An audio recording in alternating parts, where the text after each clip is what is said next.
Okay.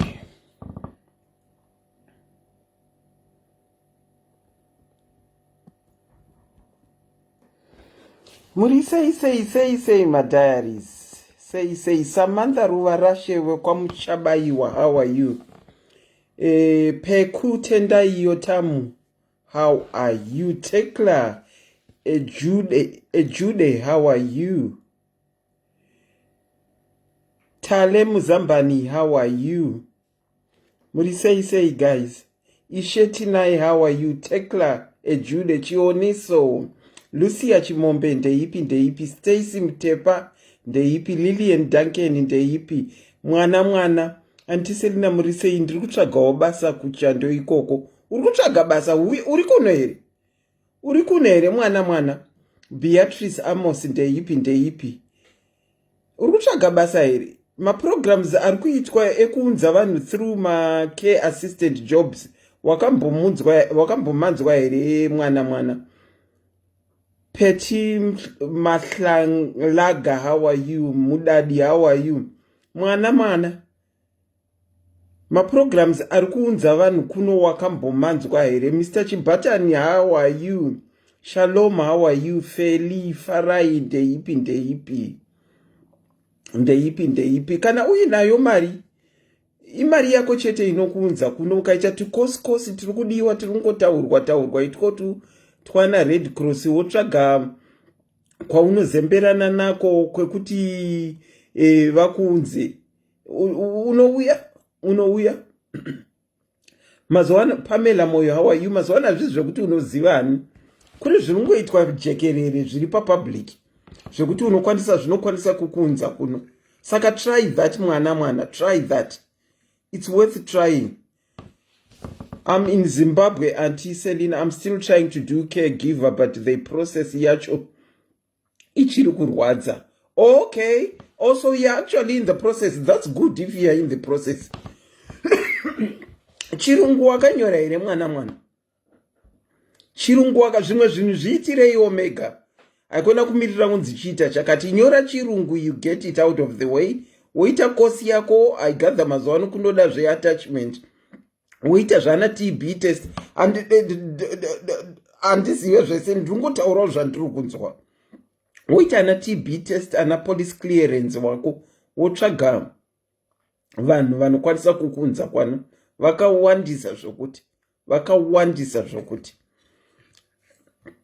NHS, I'm not quite sure kuti iri kuunza vanhu here, handizivi. Itai ndeipi? Tryai wedwe. Tryai kuita macaregiver kosi acho kunyora zvirungu izvozvo zvinonyorwa mazuwano. Booking time inenge yakuti inetsei. Sure zvoda mari, it's not about kuita caregiver kosi kunodiwa. English. Concentrate on your English first and get it out of the way. Wozoita zvana caregiver. That is what I would advise. Concentrate on English yako, because mazuwano kubhuka English vari kukupa time iri kure stereki. Saka zvimwe zvinhu, what I would advise, this is my advice, don't take it from me. Udzwa ine vacho vari kuunza vanhu, but this is my advice. Some of the things you don't even know, you don't even need kuswero bhadhariswa mari yekuudzwa kunzi uda kunyora English. What you can do is go pa .gov, www.gov.uk,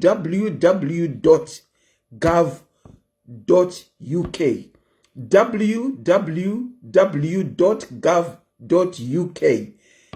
Health assistant work visas. Wo Google ipapo, and then you read for yourself. Are you asthmatic, Auntie Selina? Yes, ishe tinai. Very, very asthmatic. Problem ndekuti ndinodya zvimwe zvinhu zvandachingwa ndikadya. Chocolate worse. Peanut butter my way. Asi ndinodya. www.gov.uk. Moenda pa health assistance work visas. Read for yourself. Haikona kumirira kuudzwa vanhu vamwari. Haikona kungomirira kuudzwa. Health assistant moenda pa work visas. and then you read for yourself. Some of the things you can even do it for yourself. Hakuna kunzi, there is nothing wrong with what they are doing, because imimi wa hamuzivi saka munonidza kuziva. Zvimwe zvinhu haikona kubhadhariswa kuudzwa mastages ekuita zvinhu. Kunzi yachiita caregiver, wapedza caregiver yako handiti yachiita chirungu. Read what is needed, get your house in order pane zvese zviri kudiwa, and then you start dealing with the people vari kuunza vanhu vacho. Iwo wakuenda uchiti English yangu ndakaita, caregiving yangu ndakaita, TB test yangu ndakaita, police clearance yangu ndakaita. Then you approach them uine zvinhu zvako. You approach them uine zvinhu zvako. True andiselina maagents anokudyira mari mahara. Aiwa ngatiite izvinhu zvakangwara wedwe. Ngatiwonesa aiziriyo program yedu hatisati tapinda program. Ngatiite izvinhu zvakangwara. Haikona kungodzi kukanzi kuri kuitwa chinhu.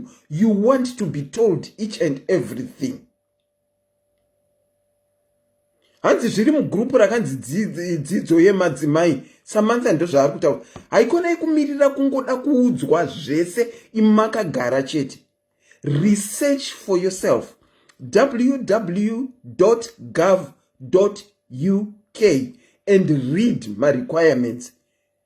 Haikona kubhadharisirwa kuudzwa my requirements. Hatidi kudhanganyika musoro kwakadaro. Hatidi kudhanganyika musoro kwakadaro. Anyway, that being said, iyambopinda seiko but tatohonesana. That being said, aiwa ngatiite kana tichikwanisa kuita mari dziripo, ngatiite ukambonyora English yako. I'm not sure kuti English inolasta chii, but ukanyora English uri kunoku usually it lasts 2 years unless you reach a certain point whereby even yapasa 2 years it can be bypassed. And then you can use it depending kuti wakambousa here for something else English yako. Saka ngatiite ichangamu mudzidzo yemadzimai yacho iyo iri kutaurwa. Kana waiona bvunza mubvunzo. Haikona kuzoti ndingabvunzawo zvangu ndinotya kutukwa. Bvunza mubvunzo. Do your own research. Haikona kungomirira kunzi ananhingi vari kuunza vanhu ndo vachandiudza. Zvimwe zvinhu pane mabhara aunotokwanisa kuaplya wega through malinks avo. It's a whole lot of people that are bringing people here. Saka don't rely on 2 people chete. Bvunzaiwo kudzidzo dzemadzimai kuti malinks ari kuuya ndeyapi, vamwe vanhu vari kuunza ndevapi. Handiti asi iwe wabhadhara tunhu twako twese. Haikona kudzitapa stage yakati ningirikini ichiita ningirikini. Let me read this from Cherry. Those buying SIS MELLY screens, please give me an opportunity to respond. I work and I also have family. I usually respond in 1 or 2 days. Calling every 30 minutes won't help, and unsociable time. I think so. Pana wama vari kuzokola unsociable time. Saka ndicheri uyu ari kukumbira kuti ndiye agents wekuno ku-UK. Kana muri kutenga makrim enyu wedwe, ziva iwo kuita sociable. Haikona kuti kana iwo are free zvinoreva kuti ina iye Cherry are free. Anyway, going back to kuuya kunoko. Kana uine mukana wekuona kuri kuendwa nevamwe, take advantage of the time. Haikona kulenga. Why I say haikona kulenga is when I came to the United Kingdom in 2002, my visa akatanga muna December, because you could come here and get visa at the point of entry. In ndakauya muna June 2002, and I got my visa at the point of entry, and then come December, boom, zvanga zvachinja. You could no longer come here without holding a visa. Saka tinoita changam hanzi simbi inorohwa ichapisa. Zviri kuunza vamwe kuno mhanyawo. Ukanzwa kuti kune kuCanada kune zvakati mhanyawo, but tsvaga information yako yega. Go kuma website at the particular countries and Google for yourself and read the requirements. Haikona kumirira kuti ndichaenda kwa visa lawyer ndiye achanondiudza uchichajwa mari. Munochajwa mari zvinhu zvisina nebasa rese. Anyway, tamboonesana anditi Ndinokuchingamidzai pachirongwa SIS MELLY's Diaries. Zita rangu ndinoitwa Auntie Selina. Nasi masikati the 28th of February, which is a Sunday. Ndambofunga kuti tidiscusse nyaya iri kunetsa mastreets. Dating, there is a lot of dating going on. Social media, dating websites, WhatsApp groups, the dating. Saka ndati timboonesana weduwe.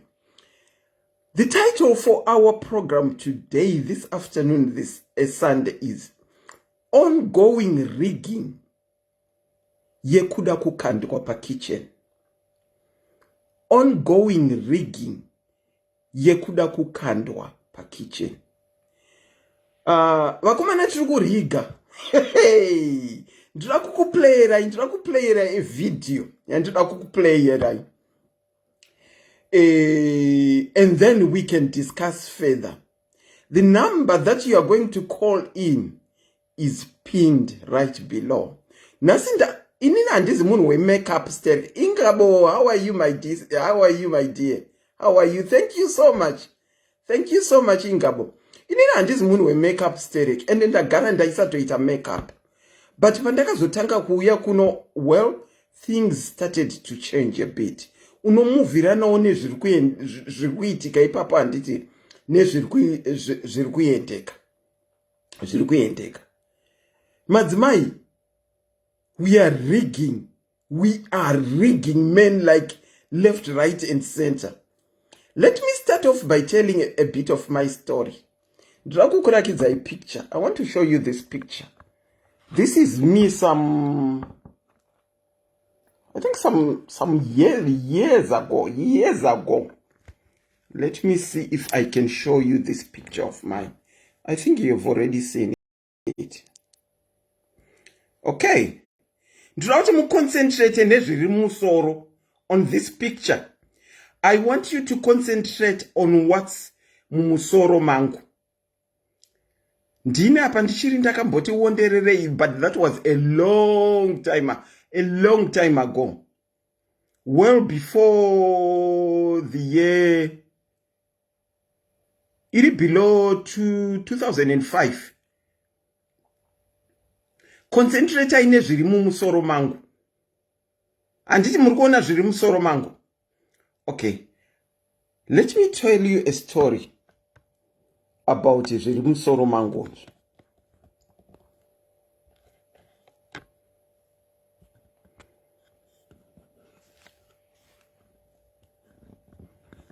Tariro chikwava. Thank you so much. Regai ndikuudzei zviri musoro mangu. Zvandakurakidzai picture. Okay, ndakauya kuno as you know, and I time without munhu. Ndakangozvigarirawo ndazoonawo my husband now anditi. Muri kuona ndakapfeka wig mufoto. Ndakapfeka wig anditi. And 27 pieces ondo zvainoitwa. Ndakapfeka wig musoro.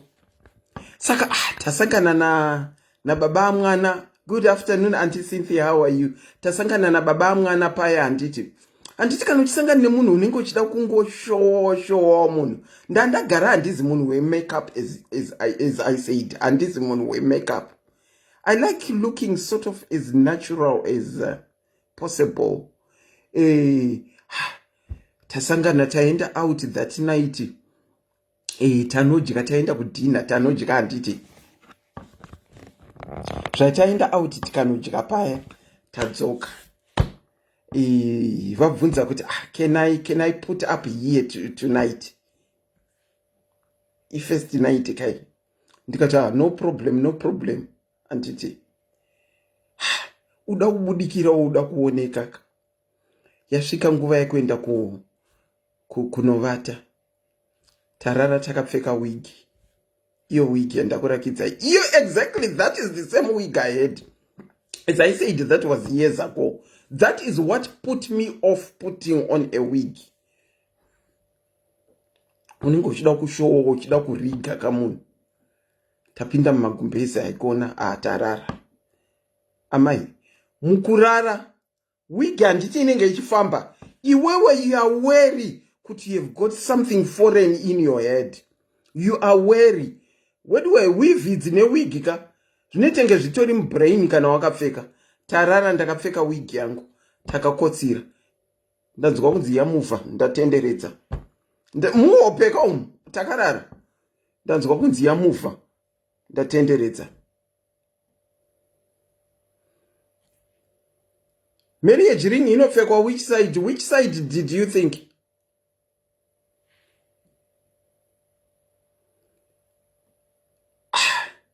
Makusena azosvika zviya tichitenderedza makusena azosvika tamuka zvikanzi nababa mwana. What the heck?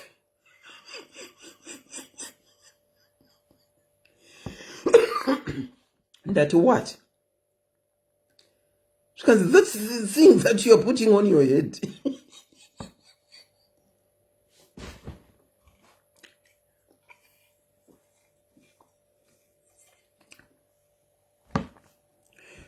Shikanzi, can you go and look yourself in the mirror? Taenda kataka tapinda mumira. Amai, you can imagine for yourself. Warara wakapfeka mumwigi. Yauri kungotendeudza sina chera network. Yauri ngorara uchitendeudza. Makuseni yamuka kuseru uko ndoko akufurandi manje. Ichi chiflipi chiri kusaiduko chiri kunorembera chiri kube.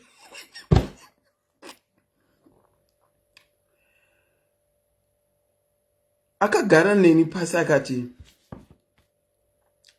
why can't you be natural? I think I like you uri natural than what you are putting on your head. Aina kana utaurwa nezita. Zvikanzi uri natural than what you are putting on your head. From that time, I'll be honest, that was the end of me kupfeka mawig. That was the end of me. And then ndatotanga futi iko zvinoizvi, but I don't put them on sterek. Saka ndiyo story yangu yekuda kuriga baba amwana tichiri kutanga kuenda out, yekurara ndakapfeka wig ndikamuka iri the wrong side. Saka baba wapana havatodi wig zvachose.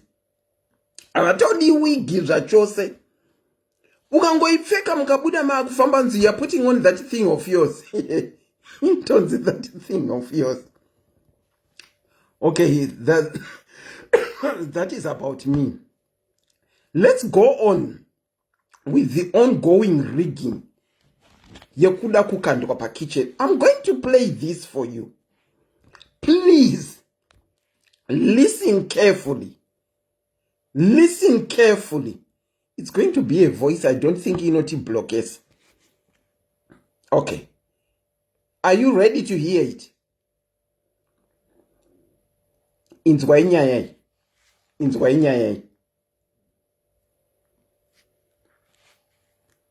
Saw her online, she looked like everything I usually like. We had chemistry from the very beginning. We talked to each other for about 2 weeks before we got a chance to see each other in person. I booked her a $400 round trip to come see me in Miami.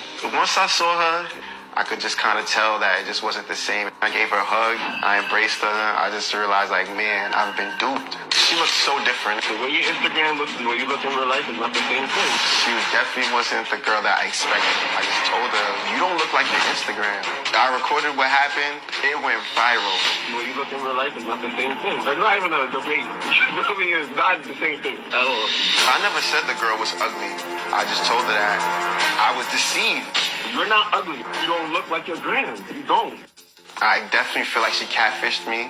Social media is toxic and it causes a lot of comparison. It's definitely hard for men as far as it comes to like Photoshop. We don't really see the little blemishes or whatever might be there.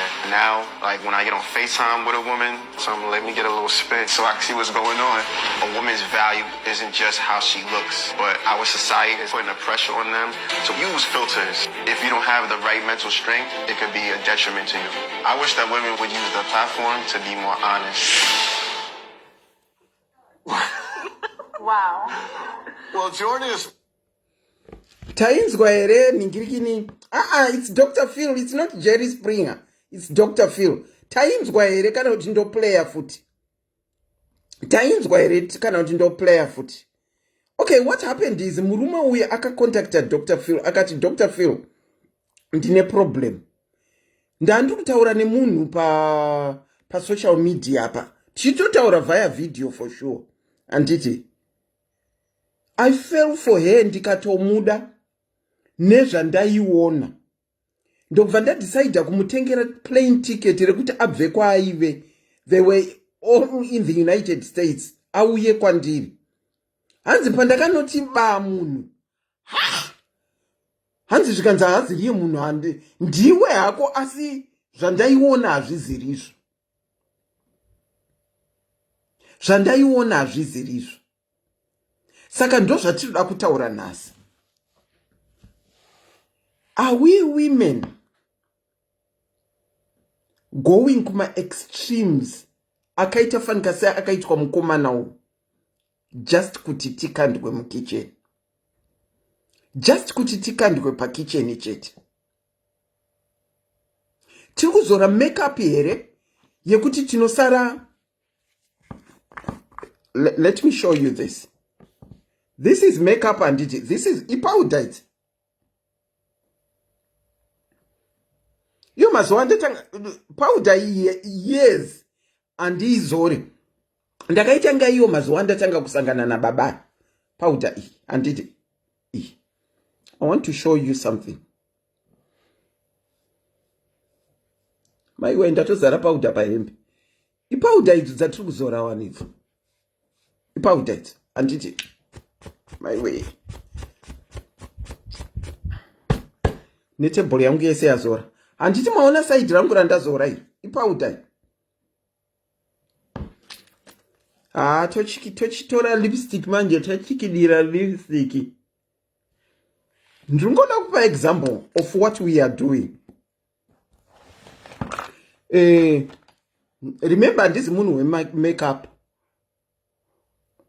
Ndongora kurakidza zvatiri kuita. Ndiri ndazora makeup yangu pano, tira kuwedzera zvimwe. Handiti vanobva kuti tikabva taisa concealer, tikabva taita chakati, makeup idzoti ibhegera. Ndiri kupinda bag umu, ndiri kuenda out kudate kwangu manheru. Kathleen, how are you? Ndiri kuenda out kudate, ndiri kuzora ipapo zvakasiyana siyana, ndiri kuzora zvakasiyana siyana. Zviri kuoneka kuzora uko. Ndingopa example yezvatiri kuita vakadzi. Ndazora handiti, ndazora ndabuda ndaenda kudate kwangu. Where is my tissue? Where is my tissue? Kutsvaga kuti ndinokandwa mukitchen kwese ipapa. Ndaenda kudate kwangu ndanzi hai. Akapfeka shirt white ipapo mukomana.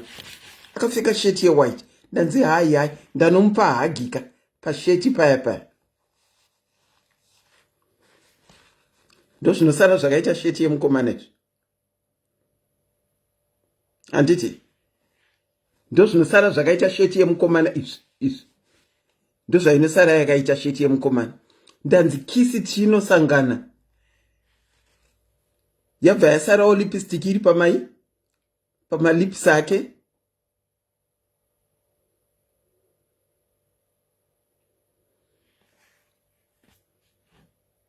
Ndo rigging yatiri kuita vanhu vevakadzi pa social media. Ndiri kuita first time, handini ndiri kuita first timing nemi tichitaura, imuri kwamuri muchindiona muchitaura. Muri kuvaona se Auntie Selina zvavakaita izvi. Hepachino pakuti manosangana na Auntie Selina. Kwanzi ku South Africa kune dhuku, tiri kunosangana na Auntie Selina haikona. Ndinoda kutonoona Auntie Selina kuti vakaita sei vatinoona pachivhiti. Wosvika the Auntie Selina that you've always seen, and the Auntie Selina, it shocks you to the core. Kuti unongoti wega nechemwoyo. Ndo handiseri wacho. Ndo zvatiri kuita vanhu vevakadzi. Have you got a story to tell pertaining rigging yawakamboita yekuti mukomana akabvunza kuti ko how far? Kune dating dziri kushedzerwa pasocial media. Vanhu tiri kuriga face dzedu all for the hope of kukandwa kukitchen. Let me say this. There is nothing wrong with putting on your makeup. Absolutely nothing wrong. There is nothing wrong in putting on makeup. But zvatiri kurakidzwa nemapicture atinokandirwa aya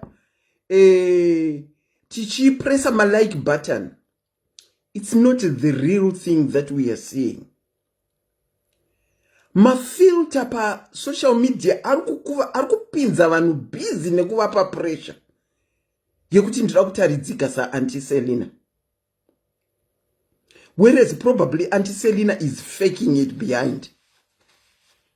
Oh, look at the tissue. After wapedza makeup yako, ipapa munenge masangana naye mukomana newig yako iyoyo inozotenderera, wakaisa makeup dzako idzodzidzi, mochiti handei kwangu kana kuti kwake hausvike ugonoskogeza kumeso, apa une piro yewhite inofuma yakasviba kuti ndo, wokuti mukomana achibuda imomo anozvibvunza kuti zvino kana vaine utsvina wakadai zvino kana tizenge taonana zvinofamba sei? Vanhu vevakadzi, we are rigging left, right and center. I'll continuously repeat, there is nothing wrong in putting on makeup, but it needs to be in moderation. Especially when you are going out to meet someone for the first time. Be the natural you, because first impressions are very important. Rakidza munhu first impression of who you are, not the artificial you.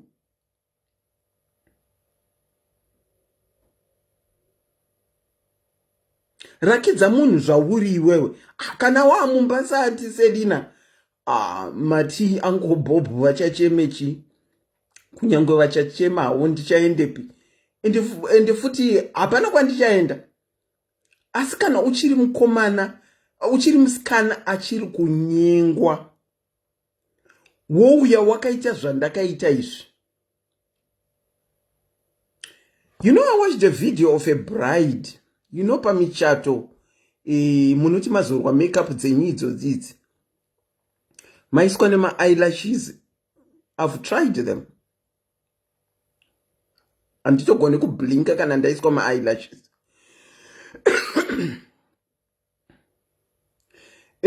Munoti maakuchema. Musazochema kana mapinda mugauni, please. Kana mazorwa makeup musacheme kana mapinda mugauni. I watched this bride. Aikona unenge wamuvwa here kuti ndini here zveshuwa ndiri kutopinda murenda ndini. Atanga kuchema zvino. Akanganwa kuti akazorwa makeup. Mati mambona misodzi kana wakazorwa inonzi chii ye-black kana wakazorwa iyi ye-black eyebrow ye-black akuburitsa misodzi ye-black manje. Bride akuburitsa misodzi ye-black.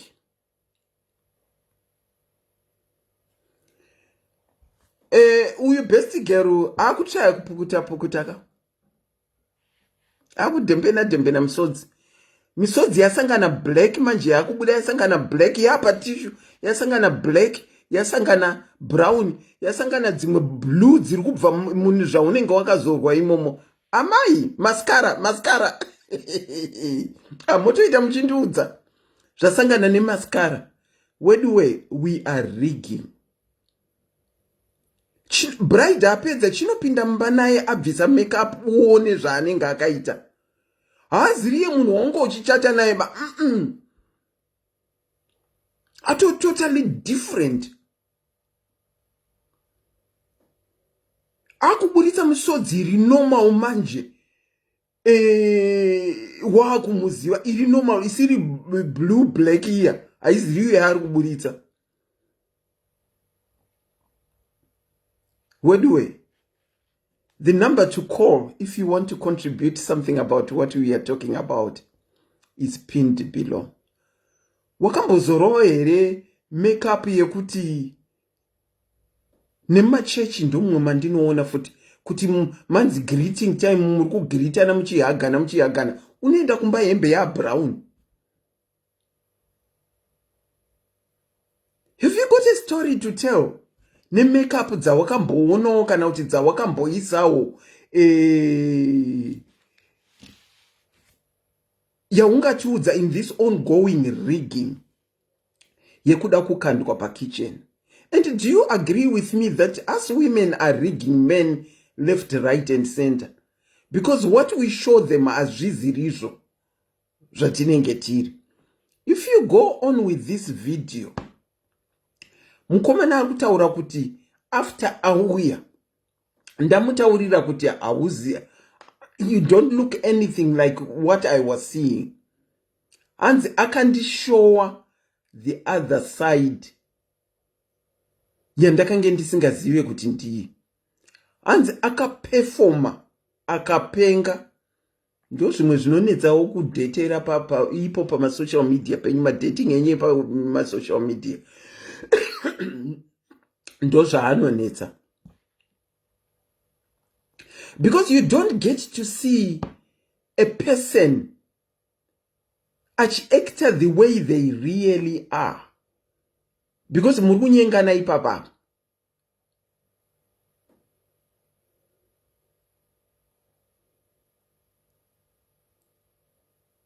We have got a crisis of ongoing rigging that is going on with women in the hope of kukandwa kitchen.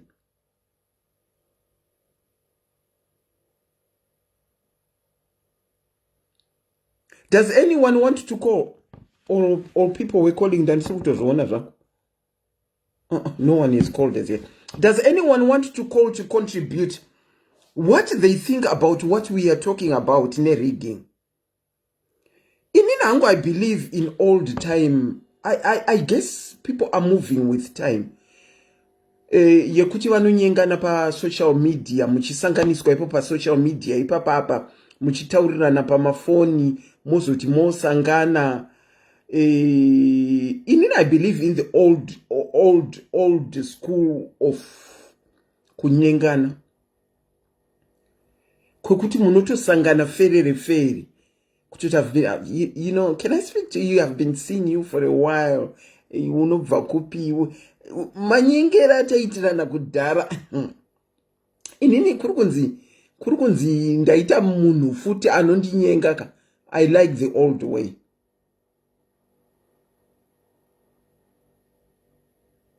Hanzi varume vanotinyepera nema 6-pack. But 6-pack, muri kunyeperwa nema 6-pack. Asi varume havaziriwo varida kupinzwa mukitchen. Isusu tisi toda kupinzwa mukitchen. That is why I'm talking about us women. Toda kupinzwa mukitchen.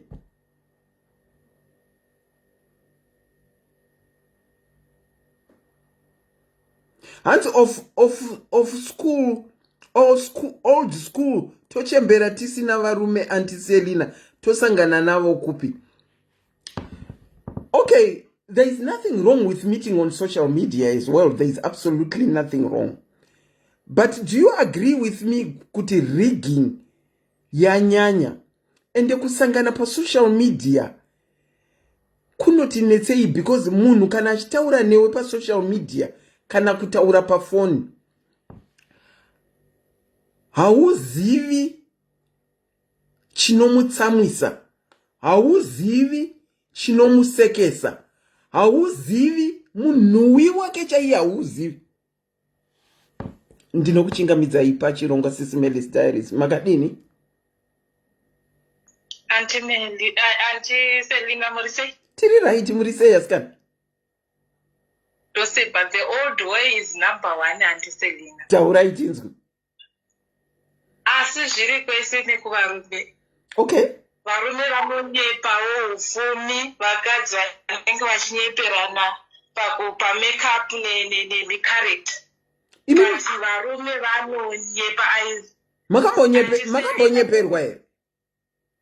Aiwa, inini ndakaroorwa the old way. The old way, okay. Saka hanzi vari kunyepa kuti chi?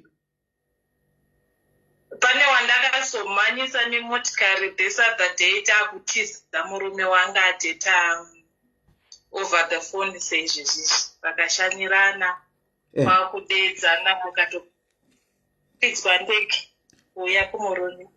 Unodai 1 week, 2 weeks, mafaira akati akuvhurika manje. Murume zvikwereti. Chiiko, akati naye uya ndatotiza izvo zvitamusiya ari mupatrol. Titize tidzokere kuZimbabwe. Handisenditaka dating yepamafacebook apa aiwa kana dai vanhu vazvirekera. Ko iye shamwari yenyu zvikwereti zvemurume uyu anga wazvinzwa kupi? Hanzi foni yakanga isingamiri kufonerwa nevanhu. Mari yangu unondipari apa nhema dzanga uzwa singaperi. Akanga atoridha kuti uyu ndeo bhangu, zuro bhangu chaivo. Okay. Saka munhu anga ari kutotiza zvikwereti kuZimbabwe auya kwamuri akati ndaona baby. Akanga ati ndaona kamurume. Asingazokuti murume wacho disaster chaivo. And ukamuona akaisa mapictures apa unoti haya ndazviwanira. Okay. Kandi vanenge vakutotsvaga I think munhu anenge akutsvaga ivo vari kure woita online dating because anenge aziva kuti kuvanhu vari surround ane mafaira ake. Yes, of course vamwe vanodata online because havana time. Because vanhu vazhinji vari kushanda izvi. Hakuna time yekuti munhu anoswera kuti mira apo titaurirane tichesesese. Saka kudhara vanhu vanga vane time. Is that what you are saying? Vanga vasingashande vanhu vanga vane time. Ndikatarisa like inini kuti ndakarohwa sei handisendina. Hanti kudhara taigara munharaunda, you know each other, munhu anowana time yekuti I will follow you and unoona. Zvino vana vachingopedza zvikoro vakutoparadzana, vakutodidi. Vazhinji vakaroorana because vaimbodzidza vese vari kuita sei. Zvino vanhu vari kutosana vacho ndivo futi vakambodzidza vese. Like vanenge vakambodzidza vese vozoziva kuti akugara kuita online dating. Still it's online because vanenge vasina kuonana face to face. Vakaguma kuonana kubva kudhara. Handi munoona. Okay. And do you agree with online dating? I don't agree. I agree 1%, not 100%. Okay. Pane vamwe vanoita online dating chikobudirira nemwana. But majority kunyeperana. Makasi. Vanenge vachinyeperana chii apa manje? It's either izvamataura izvozvo zvekuti image yako inenge isiri iyo. Because kumapictures vanhu vagara vanongorigana one. But again, behavior necharacter yemunhu, maitiro emunhu anobuda pachena as you go, muchionana every day, muchidzidzana, uchimudzidza matauriro, nekuti anotsamwa kusvika pa which extent. Okay. I get you. Manje kana iri online, obviously anenge achingoma sweet nothing every day. Then kuzo time yekuzonyatsoziyana chaiyo. Rega ndipe example. Ndokupa example ya celebrity wedu wekuZimbabwe. I'm not going to mention the name. Ukatarisa time yekuzivana ishoma zvekuti izvozvi ndopa vakutozivana vanhu vavira. Time yekuzivana chaiyo vangu vasina vakutozozivana iye zvino, which time yacho is still foot little. Saka ndoshaya kuti I don't know. Because I listened to this part of discussion yavakaita kana zvanga zvisiri zvazvo zvema loving life. zvemari tikatoona kuti vanhu havangu vasina kunyatsoziyana vakutotanga kuzivana vamumba, of which it's a bit tricky. Zvinenge zvangowo zvokungoti vanhu vakuru hapana zvekuzvita. Ndizvozvo. I don't know if you understand. Inenge yangova kuti vanhu vakuru plus pride yekuti it can't fail. We have to make it work. Okay. Because you are in the public domain, it can't fail. You have to make it. Yes, you are in the public domain because short like discussion yakaitika yekuti mari kuroorana tinoroorana because of money here kana kuti because of rudo. Then I heard the other party saying tinofanira kumita halfway. You know, kana ukatarisa the old way yedu SIS MELLY unowana kuti chairoorwa chichiziva kuti the men will supply yet iye zvino yes a woman must be what taidzidzisana kuti mudzimai anofanira kuva responsible, anofanira kuva independent, but zvanga zvisiri by force, zvaizviita zvega. You see? Okay. But now hold on, caller. Let me answer someone who is asking kuti unoziva kupi marriage yavo. Ari kutaura zvaaiona pa social media achinzwa zvavaitaurirana. I don't know kuti ndivanani vari kutaurwa hangu. But she said it right from the start kuti vaidiscussa marriage yavo pajekerere revanhu. That is where she heard it. Them talking about Mari. So she's talking about what she knows because it was in the public domain. You can go on, caller. Yes, ndingaende answer futhi semunhu anoanalyza ndikuanalyza because ivo vanoisa life yavo papublic.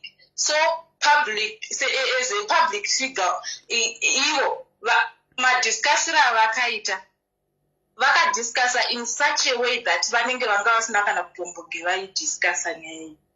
You see? Okay. And it was deep. Ndakatodzidzawo something from them. Asi ndakatozopa kuanalyze kwangu ndakanyatsoona mabridesmaids ngaambondimirira. Ndakaona kuti pane question mark. Okay. Because the husband akatoti marriage kuti kutofariwa mumarriage hunge the other party achisupply kuti mukadzi usanyeperwa mamarriages asinga pane mamarriage haana kids kana kusina mari mukati. So both of us must work. Okay. All right.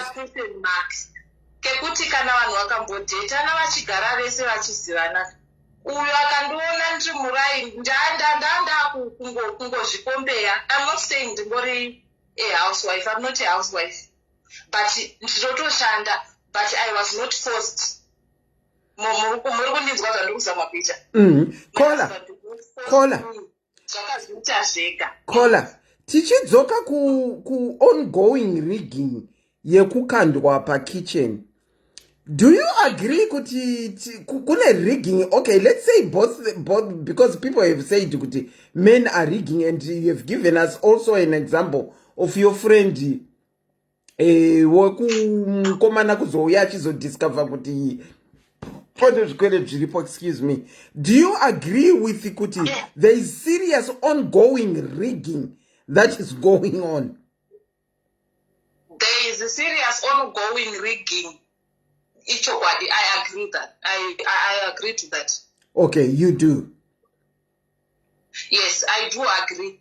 Ichoripo rigging yakatonyanyisa because one is senge friend yangu yakasuka pakutiza, but vanga vachitoplana kuti we are going to marry each other chichi. How long had they known each other, you or shamari yako? Vakazivana for I think 3 months. Vachitaura vese over the phone. 3 months onga kutoda kuroorana? Chaizvozvo. The guy is mature and ready for marriage. Oh, the guy was mature and ready for marriage. And also the lady. But most of their dating time was over the phone. Yes. Wow. Yeah. Pavakazoonana face to face. Hapana problem in terms of my images, but zvamakamutaura zvemakeup. Ndokusaka ndati it's not all about makeup and Selena, but it's more about even the behavior in Chichi. True. That's very true. I can't take it. True. That's very true. That's one of the ways a person can rig. Saka shamwari inyaya ataure nemukomana. Aiwa vachataura. Let me go deeper. The lady akasvika akarespecta that guy akabva atichi ndine mari yangu, let me give you mari yangu kuti uchengete. Then pandinozoendawo ndipa that guy nenhau yezvikwereti akashandisa mari. Munoona nhau iripo. So pakuti tishandisa mari apa mumba manga matori nenzara already. Kati I'm sorry mari ndashandisa mari yanga isingachatobuda apa kuone hayaisitopa nenhau yezvikwereti. Handi murikuti chiko murikuti shamwari yenyu mukomana paakauya shamwari yenyu yakasikopa mari mukomana kuti ndichengetere. Yes, in the name of trusting.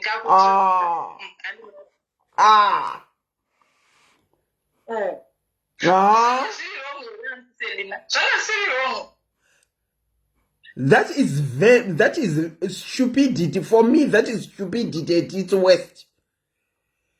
You don't date someone over the phone for 3 months. He comes here and I hand him over cash kuti ndichengetere. All this time that he was not around, who was chengetering the cash for her? That was stupid. I'm sorry. That's not me. Ndatokwidzwa forogonya nestory yavandiudza. Chikakubirwa serira but kutrusta munhu hazvina kuipa. Ani vanenge vatodetana vatotrustana through the phone. Auntie, are you for real? I'm for real. Auntie swamo ini ndinochengetesa wangu murume mari asanongoti. Inzwai murikutaura kuti murume auntie murikutaura kuti murume wenyu there is a difference with your friend. Your friend had been dating over the phone for 3 months. As we are agreeing kuti hapana chaanoziva chemukomana uyu. The guy comes in from Zimbabwe, comes in where she is. And wotomuti ndichengeterawo mari yangu ndinobirwa. Nguva yese yambe ngasipawo mbenge ruchengetesa nani mari yacho. Ndosaka akabirwa ka. Anga aputirwa kanerudo. Aiwa, iye mukomana wacho akatoita akatomuratidza rigging colors ake very soon. Akabva amutorera mari akaenda. That was a lesson for her. You don't just meet someone, even madanana for a year, and you meet someone and you start trusting them, not even with $1. Yemunhu wauchangobva mukuona ongotaurirana naye pafoni. Regai tichikuudza futi another one again adeta bva zvanzi uya kuMozambique. Akaenda kuMozambique akatonzi uyai kutoprepare zvekuroorana takuno zvikanzi tengesa everything that we have. Akatengesa in the name of love and Selena akaenda kuMozambique. Asvika kuMozambique akanzi uri papi? Zvezvoti wasvika ndoda kuuya kuzokupika. Pakataura ndiri pakati opposite achisvika achimira ipapo vanhu vakomana 4 vachisvika vachimutorera mabhegi nemari. Online dating. Asi apa pese anga vaitaura over the phone vakatotaura kuti akuroorana. Saka I say no to online dating.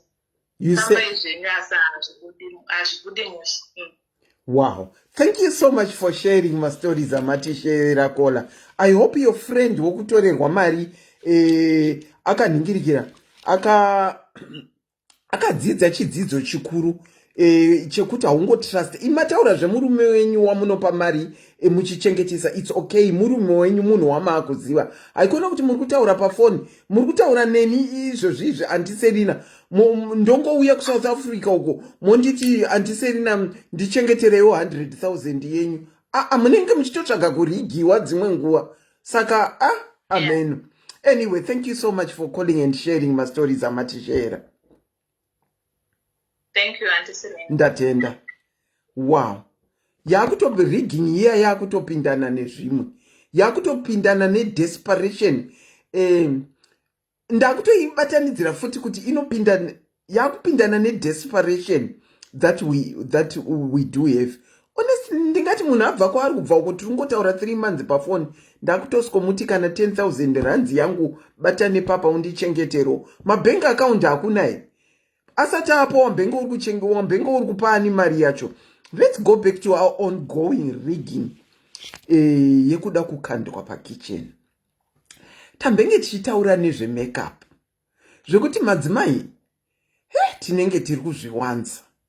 Makeup dzedu dzatiri kuisa, especially kana tichienda even ku-first date yedu, whether it be tanga tiri kudanana online, tichitaura online, tichionana online, tichizora mazi makeup iwayo online, takunosanganawo nemunhu, toenda futi tonozora mazi makeup iwayo. Anditi mangwana makuseni fume maziso ngwereveri makuluka very different from what you were yesterday. That is the ongoing rigging that I'm talking about. Is it because tida kuwanikwawo kuti tinzana mainingi tipinde mudzimba medu zviri kutipa kuti tirige to such an extent? Varume tifonereiwo, ndo zvamuri kuda here vanhu vevarume? Ndo zvamuri kutarisira here zvemamakeup atinoisa? Kana kuti hazviziri izvo? Kana paine vanhu vevarume varipo tiudzeiwo kuti ndo zvamuri kutarisira here zvemamakeup, so that tinoziva tigouya takazinyatsozora makeup dzacho. Asi ukatarisa vamwe vanhu mazuva ano mati mamboona zvidhori. Mati mamboona vanhu vari kuita zvidhori. Ndinokuchingamidzai pachirongwa. Makadini? Makadi Auntie Selena. Tiripo makadini nyaskana? Ndosara. Ongoing rigging yekuda kukandwa pakitchen. Ya, zviriko zvechokwadi zvakanyanyisa, asi zviri both sides, kuvarume nekuvakadzi. Okay, alright, tambotaurai vakadzi. Varume vari kuiriga sei? Varume vanoita zvekuti muchingotanga kudanana, handiti? Zvisiri zveonline, like munotoonana pamwe munotogara padhuze nepadhuze, achingotanga kukunyenga ukangoti ndakuda. Akutotanga kukumisa kuti ndoda kukuroora, ndoda kudidididi. Ndega ndimbopa example, ndine a friend of mine wataigara naye. Akanyengwa nemumwe murume, asi munhu uyu akamunyenga achimuti handina mukadzi. Asi taitogara mulocation imwe chete nepamba paigara murume nemukadzi wake, takangoganhurwa nerodi kudai. Tivo vari kumhiri kwerodi, isusu tiri kune opposite side. Murume uyu akatotanga kuuya achirara kumba kwefriend yangu, achimubhilivhisa kuti handina mukadzi, ndogara ndega. Apa kumba kwake ari kutonetsana, achiti akasvika kumba kune mukadzi onyepa kuti ndanga ndiri kushamwari yangu chichi. Saka shamwari yacho mukadzi akazouya kune shamwari yemurume wacho, ndobva abvunza akati, ako murume wangu semuchibvumira murume wangu kuti arare kumba kwenyu sei? Murume wacho akati, ini handizviziva, amborare kumba kwangu. Saka yeshamwari yakabva zoya kwandiri because aiziva kuti murume uyu aidanana nefriend yangu. Ndobva auya kwandiri ndobva ati, konai shamwari yangu uyu aripi? Ndikati ari ngokumba kwefriend yangu. Zvachinzwa mukadzi wake auya soso achindibvunza nezvemurume wake. Ndikati ini handina zvandiri kuziva, asi ariko. Saka ini ndakazotya manje kuti ndichiudza friend yangu kuti shamwari munhu wakudanana naye zvanzi ane mukadzi. Cause aigona kuzofunga kuti pamwe ndiri kumitira jealousy or something. saka ina handina kukwanisa kumuudza kuti shamwari munhu wakudanana naye yani mukadzi ndobva vagara saka saka makasiya henyu vachidanana imi muchiziva kuti ane mukadzi ya ndakasiya zvakadaro because shamwari yangu yanga ari munhu uyo wekuti munhu ndingamutiti uya ari ane full of I know wekuti kana ukada kumuudza zvinhu anogona kutoti pamwe wamuudza zvinobva atozvitora neimwe nzira nditi anti muri shamwari isiri boy ndozvandakatozviitira because ndikataura munhu anobva pamwe ndo ndamitira jealous ndosaka ndakangorega zvakadero aizoti mamitira jealousy anga murume wacho anga chiri worth chekuti zvingazonzi mamitira jealousy handingati munhu anga ane mari asi munhu aishandawo iye friend yangu patime yanga asingaende kubasa saka munhu ndiye anga ari kutomubhadharira rende achimutengera chikafu andinoona saka aigona kuzoti pamwe ndaita jealous reizvozvo asi ini ndandichienda hangu kubasa panguva iyoyo so nyaya yakazoitika manje friend yangu akabva azotanga kuenda kubasa kwandaishanda ndikonzi kunodiwa vanhu ndobva ndakuti zvanzi kubasa kuri kudiwa vanhu handi ndobva ndaenda naye tandichitambira pei yedu nema49 ndobva zvanzi kunodiwa account number iye haana account number ndobva atora account number yeboyfriend iya ndobva aisa mari yabvaisirwa mari yake muaccount yeboyfriend boyfriend iya kubva pakangoiswa mari haana kuzombobatika kuti anzi mari iri kuramba kutoreka mubhengi hameno zviri kuitika sandofanira kuenda kunogadzirisa chichi uye akangoti okay its fine ndobva yaiswa futi mari yeimwe 49 bva yaiswa futi muthe same account mukomana ndopa akabva achitoenda zvachose zvetisatooneka apa friend yangu haasi kuziva pamba panogara mukomana saka zvakazoitika ndezvekuti ndichibva kubasa rimwe dhei ndichiburuka taxi apa mukomana ayo akabva atoti pashamwari yake nhamba akati taura nemunhu uyu muzoti handisi kuuya kubasa ndakarobhewa ndakatopondwa chichi iye mukomana abva atomubloka saka friend yangu anga akutaura neshamwari yeboyfriend yake achitaura neshamwari yeboyfriend zvinzi asi kuuya kubasa ndopa ndakatoti rimwe dhei ndikutoburuka taxi ndichibva kubasa ndiri kutoona murume uyu ari kutoburuka ari kubva kubasa ndopa ndakamufonera ndikati iwe munhu wako ndamuona pano ari kutoburuka kubva kubasa andiselina ndakamutevera murume yeye kumashure kwake asingandione ndichingoda kuti ndione paanogara ndobva ndamutevera kusvika anopinda pagedhi achipinda pagedhi ndobva ndamira kunze kwegedhi ndobva ndakufonera uya friend yangu ndiripa madirections ndobva auya tichisvika paya pamba tichipinda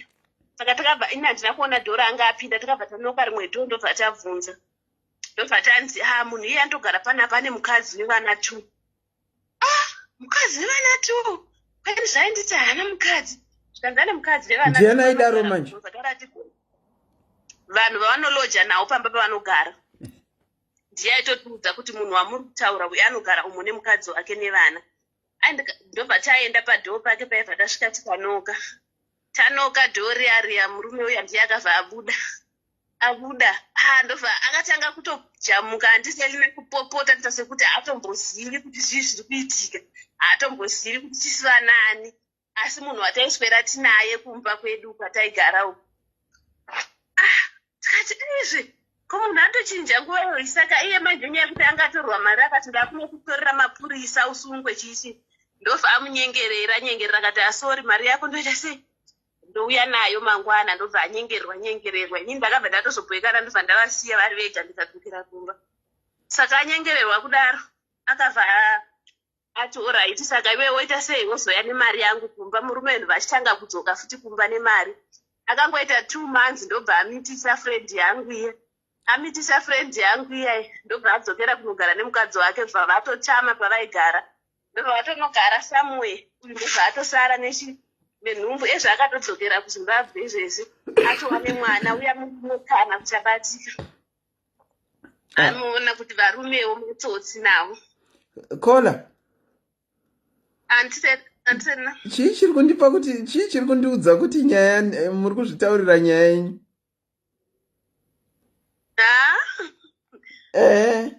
pane chiri kundiudza kuti nyaya muri kunareta nyaya seshamwari asi nyaya yenyu yakaitika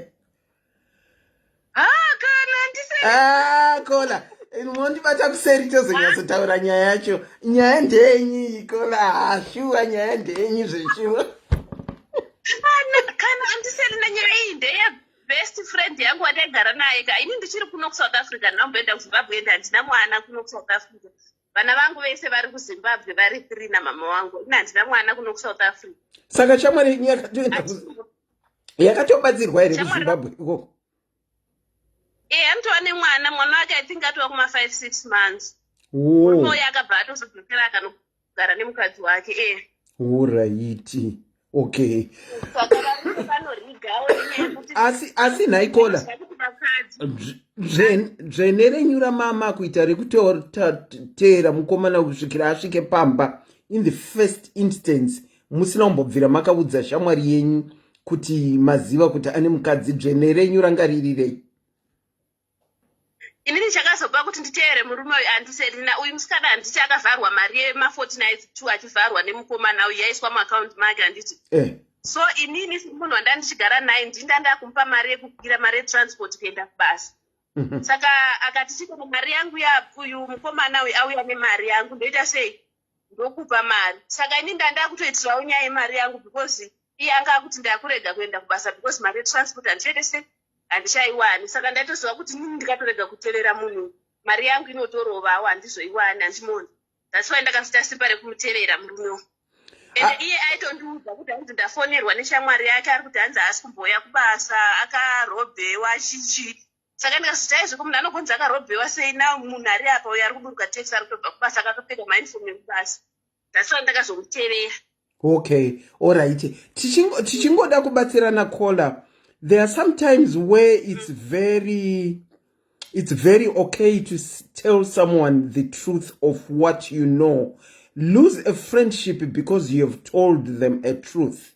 In the event that hazvina kuitika hazvo, dai kuri kunzi shamwari yenyu yakabatwa, hamino zvamunoti kubata kunzi ikoko handizvizivi kuti zvinhu. Dai kuri kunzi shamwari yenyu yakapindana nemaproblems ekurohwa ikapindana nepasiripo, and yet you had kept quiet knowing kuti this guy are married, would you have been happy?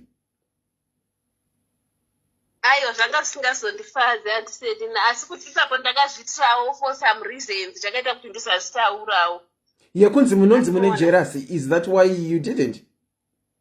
Yeah, that's why I didn't tell her, because munhu wandaiziva, like she was a friend, but not kuti kana vanhu muchiwirirana unotoziva kuti mumwe wangu ane weakness yakadai, mumwe wangu ane weakness iri so handiti. For me, no matter my weakness, auntie, mukaita shamwari yangu, I prefer to be told the truth, ndo distance ana nemi kana mandiudza chokwadi, than keeping quiet and something happens that you have to live with because you had never told me. That is what I personally feel. Ndiyo shamwari yakanaka inokuudza chokwadi, nekuti imi makaroorwa here.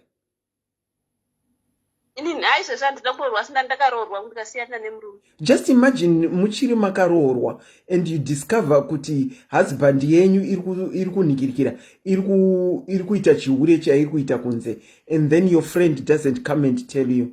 How would you feel?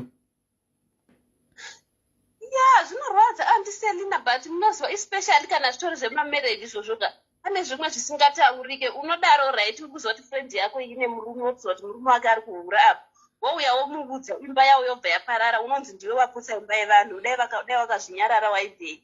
Hanti munoona? Sometimes matauriro aunoita ndo anodetermina fracas inozoitika.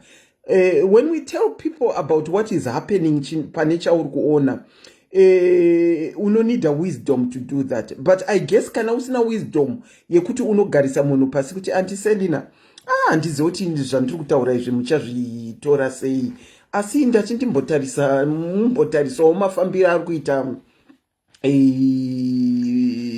baba, kana kuti mumbotarisawo mafambiro ari kuitika zvinhu panapa. Especially in the event yeshamwari yenyu vanga vasina kuroorana, mainyazoziva kuti mukomana waari kudanana naye mukomana asina makadiscover kuti mukomana waari kudanana naye mukomana ane mukadzi wake. In this instance yenyu iyoyi, it was very right kumutaurira because musikana wayo anga asati aroorwa nemukomana uyu kungofinda away yekumudza kuti shamwari ndingange ndiri kutadza kutaura asi ndati ndikuudze kuti ndadiscover kuti mukomana wako uri kudanana naye ane mukadzi wake and unomupawo mareasons ekuti imbozvibvunzawo kuti sei usingaende kumba kwake, sei chakadai chisingaite, sei chakadai chisingaite, imbozvitarisisa. Kana achiramba kutamba newe nekuti wazvitaura, zviri nani kuti munhu aregere kuramba kutamba newe nekuti wazvitaura, asi wamuudza. Yeah, ipapo ndopanzwisisa andiselina, asi munoziva zvinoitika sometimes unogona kuti the way yaunoudza nayo munhu iwewe ndiyo inodetermina kuti iye achareacta sei. Asi sometimes unogona kutomuudza in a good way, asi womuudza iwe unomuudza in a good way, iye manje kana akuzoenda kunobvunza manje kumurume akutonobvunza pamwe atotsamwa atobitirirwa chaiko zvekuti haachatogoni, utosvika vanobva vatonetsana kana vobva varovana vokuwadzana, iwewe ndiwe unenge wakubhemiwa pakadaro manje. That's why I get you. It's very difficult. Nemabvunziro acho anoitawo iye kumberi kuti anenge asina wisdom, anonobvunza zvisirizvo, but ini ndofunga inini paushamwari apa ndingatoshaya hangu shamwari ndamuudza. Like ipapo uyu musikana anga ari shamwari yangu handiti, nemukomana uyu neni taingotaurawo semunhu anga achidanana neshamwari yangu handiti, ndobva ndamuudza kuti ashamwari ndanzwa kuti mufesi wako uyu ane mukadzi. Iye obva aenda unoudza mufesi kuti ndaudzwa neshamwari yangu kuti ndanzwa kuti zvanzi une mukadzi. Vobva vanyengererana wanzwa nani, vanhu vanonyekwa chichi. Obva asvika pakutaura kuti ndaudzwa nani otaura zita rangu handiti. Zvofungatonza kunyekerwa arikuda kuti tirambana, aitondiitira action, anotondida chichi zvobva zvasto murume anogona atozvitaura newe iyoyo. But zvakazongobuda chete kuti ane mukadzi. Kazhinji zvinongobuda chete kuti ane mukadzi. Friend yangu yakatozozviziva jairo randakamuteverera murume uyu, ndikamuteverera ndikanosvika pamba pake, iwe ndikazopa madirection friend yangu akauya, ndokutozviziva kuti munhu. Asi ipapo pamakamuteverera mukazomupa madirection, dai friend yenyu yakada kuflipa ikati nekuti wanga uri kuda mukomana wangu ndosaka wanga uri kumuteerera, it's another way yekuti aigona kukuflipira ifuti. Izvozvo zvanga zvisingaite nekuti tanga tatowane madhays achitouya kwandiri achisema achiti munhu wonai angoenda nemari yangu, ndichitaura neshamwari yake anzi atisa kubasa apa ndisina mari yekuzazikupa, saka munhu watanga tichidetserana kuti tifamba tikashamba timukazi, saka apa zvazisingaite kuti andifemere kuti ndaziva pamba paanogara nenyaya yekuti ndanga ndiri kudananawo naye tisaindeteke. Okay. Watanga tiri kutotsvaka. All right. Saka varume yekuriga yaisi kuvakadzi chete, nekuvarume ukangoona munhu akunyenga nhasi bvatanga kutokupromisa marriage, unoziva kuti pane something. Asi naikola imimi makamborigawo here, imimi makamborigawo. Ini to be honest handiselinaka, ndifunga ndakatongofananawo newe, handisi munhu handise makeup zvachose chose. Nditongori chandingatoriga nacho ifiuta yepafoni not makeup aiwo. Saka munoriga. Tiri kungoriga tese, munoriga kama ticha mungatoriga, which means munoriga. Yeah, but handingati kuriga isati because I'm not dating, ndingoriwo munhu ari single, saka kuriga kwandingati kuriga kwekungoti ndikaposta mapicture pawall pangu paFacebook, vanhu vanongoona sekuti munhu mutsvuku kana kuti munhu yakanaka akadai, asi zvisirizvo zvandiri in person. Asi kwete zvekuti ndinoriga munhu anenge andinyenga, and I don't believe panyaya ye-online dating. Handiti nyaya online dating. It's not necessarily kuriga munhu anenge akunyenga. Izvozve handiti mati muri single munofirita iyoyi ende makanaka, makatofirita here ipapa? Ipapa apa makafirita ka? Ndakafirita. Zvino murume akakuonai makafirita zvamakaita izvi, munoitenge matomuriga ka? Handizva kuriga kuri kwese handiselina kuriga vanhu tinoriga ino, asi kuti kana wanyengwa nemunhu zvoona kuti munhu ane mainterest, you have to show him the real you, not kuti uzoita izvi zvemafiuta kana kuti zvekuzvivhara nemakeup iya iri kumashaya. Kana iri makeup unongoisawo zvishomawo, kwete zvekuzo zvekunamira Kunyanyisa. Kwekuzoita kuti nama kudzira chaiko kumeso aizi. Unongoisawo zvingori light also. Thank you so much, Kola. Thank you so much for your story. Okay, bye. Let me return my calls. Ngachidai, guys. Let's come and share our own stories so that other people will learn from them. Sharing story a friend. Sharing a friend's story. It's not your story. Therefore, you don't say it in its right form. Pane subtraction addition when you share a friend's story. Ndinokuchingamidza pachirongwa SIS MELLY's diaries. Ongoing rigging. Yadai kunetsa. In the hope yekupindwa mukitchen. Makadini? Maswera sei. Taswera sei. Makarigwa here. Makariga. Zvakanaka here ipapo. Sorry? Ndari makanyatsogara zvakanaka here. Hey, auya nerigging yake ndakagara taurai tinzwe takateerera. Regai nditi 2017. Facha masingle group aya yakare dating online. Mina mugroup pai Juma nehandsome. Munoziva munhu akanaka Auntie Selina. Unonyatsoziva kuti hana yako inoti kuti this is my type. Okay. Komana chaibva paharurwa team apo. Kupikita? Inonzi Masvingo. Kwajena Masvingo, yeah. Yeah, Masvingo. Harurwa team. Inonzi harurwa team Masvingo. Yeah, inonzi harurwa team Masvingo. Harurwa team otozotaurwa nezvemasvingo. Okay. Ndapinda baby ndakuda. Mufananidzo ine ndakati my way. Ava baba vanoita kuita baba vana vangu ava. Okay. 2017 muna March. Okay. Atapinda murudo tawirirana. Father of two, widow. Okay, just say it's fine. Pandiri, everything was good. Tafamba. Unozati mumsiko kumbirana mumufananidzo ka? Ndati mufananidzo mumwe ndobva ndaunzi uyu akati wakomana ndinozodiko pakadai apa. My God. Okay.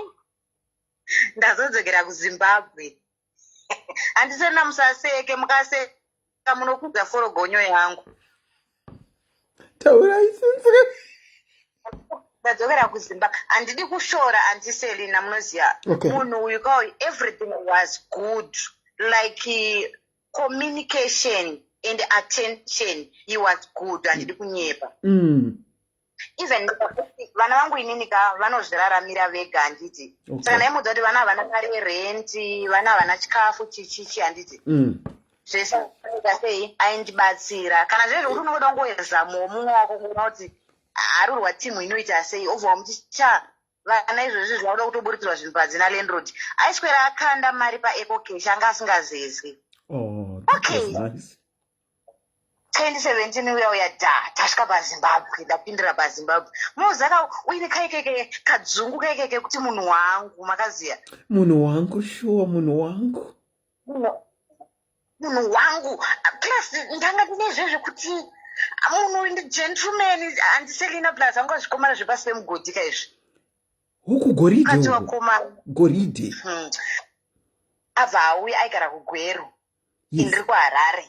And it was your first time seeing each other. Exactly. Yeah.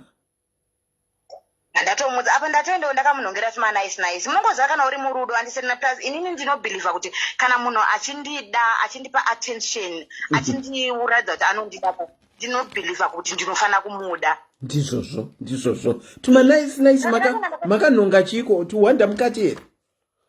Ndakamunhongera tutwe mukati, vanamunhongerawo jini, vanamutengera marafters because aita anofarira marafters. Mutengera marafters, vanamutengerawo t-shirt. Ngoto munhu anongolukawo nice. Kuluka. Kaka semunhu wokuharurwa. Okay, it's fine. And it was Saturday, around past 4. Yes. Sarodoka. Inni munharaunda mandogara, mulocation mandogara. Ndiri munhu anozikanwa, ndiri munhu ari too loud. Alright. Ndiri munhu anozikanwa plus ndiri munhu ari good pakusocialize nevamwe vanhu. Okay. Saka timu rinondiziva. Timu kungosvika kudai so timu rese rinotondiziva kuti amainingi. Okay, mfesa auya andiselina. Handisi kushora handisi kushora andiselina. Munoziva hembe dzinopfekwa nevanhu vekwamwasha, dressing yavo, type yedressing yavanopfeka moiziya. Yemagauni here. Vanopfeka formal handiti. Like havasi vanhu vemaskin jean, havasi vanhu vetumanhunu tight, vanhu vaya vanopfeka zvinhu zviri formal. Okay, anga akapfeka trouser yake, it was a cream, but it was oversized and Selina formal oversize. Uneona sei? Torai picture yacho muise pamberi penyu. Formal trouser but it's oversized. Yabva yapfekwa ne-t-shirt. Yabva yapfekwa nemasneaker. Batanidzai picture racho muri kuriona sei? Trouser recream. Trouser truly trouser, formal trouser handiti. Really oversize. Mukundinzwisisa? Zvekuzvinzwa. Over what ne t-shirt. Over wapfeka nemasneaker. Asi papicture maimborakidzwa mapicture akaita sei naikona? Mapicture handiti ndinagara pasi, ndakanda kubvunza kuti makagara pakanaka here? Ndakagara. Okay, it's fine. Andiselina neno inangu handinyanyotarisira kuti uite class. Okay, it's fine zvinowanikwa. Tinotarisira zvakasiyana. Ndikati munhu apa anga ine ndudzi dzaityisa kunge munhu abuda musango. Ndikati aiwa aisihora. Baba, chimanyai munoita munhu handiti munhu aizikanwa nevana vangu. Ini mwana wangu akura handisei. Ndiye uyo mukomana here ari papo? Exactly. Okay. Ari ku-A-level mwana uyu handiselina. But ndandakamuintroduce kuvana vangu, it was fine handiti. Manga makamuintroduce mama kamuintroduce kana kuti mama kaintroduce mapicture kuvana venyu? Aiwa, aisvika pamba avayo vaimuziva. Imi musati mamuziva? Vana vangu vaimuziva, hanzvadzi dzangu dzaimuziva, mai vangu vaimuziva. Saka mai hapana chikana chawakambotaura petaining him? Inini ndiri munhu ari independent handiti. Handigare kumba kwamai vangu. Inini mai vangu kuti vatomuziva munhu vakanga vatoendawo kumba kwangu kunodongorera vana. Asi hapana chavakataura kuti munhu wako mapfekero acho? Aiwa, inini namai vangu havatauri, ngavanyetere, mai vangu havashore. But mwana wangu wamuri kuona mudiki uyu. Akanditi, dzimwe shamwari dzenyu mama dzinoita kunge dzabuda pasi.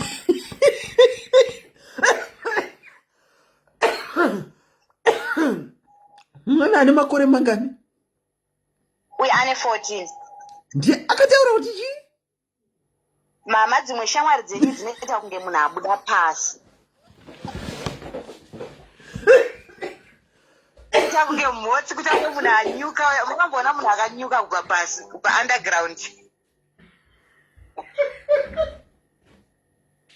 Kandi mama, dzimwe shamwari dzenyu dzinoita kunge munhu abuda pasi. Because pandakavaintroduce vana ava ndakavati ishamwari yangu. Handiti.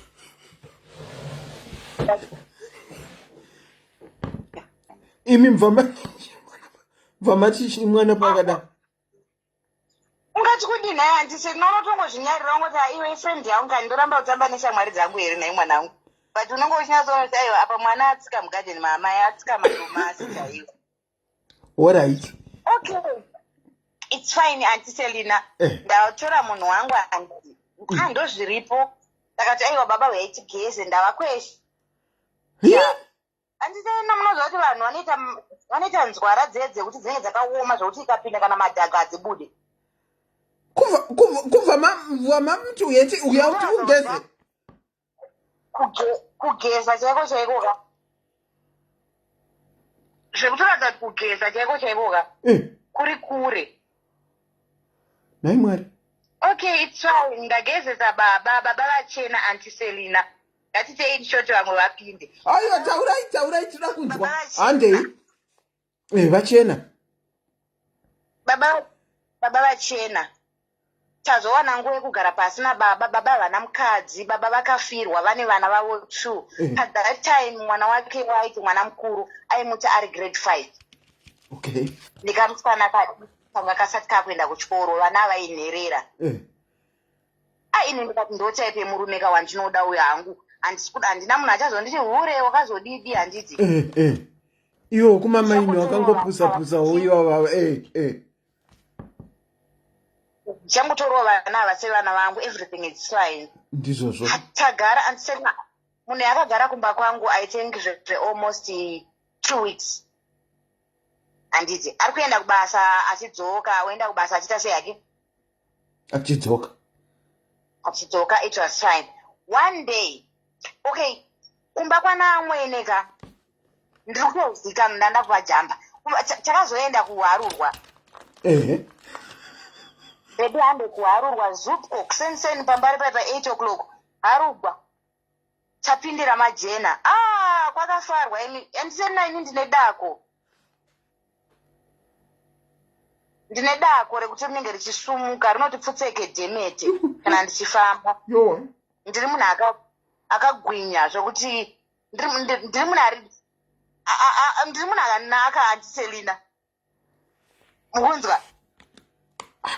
Saka kunaka kwenyu tinokuona sei hapana chandiri kuonawo kaini. Aiwa ndichazokukandira mufananidzo right. Weza bandikada kuti zvemufananidzo inogona kudzima. Alright. Andi mukuona vana vangu here anti Selina mukuona zvavakaita. Mukomana wacho uyu anorwirwa pataundi.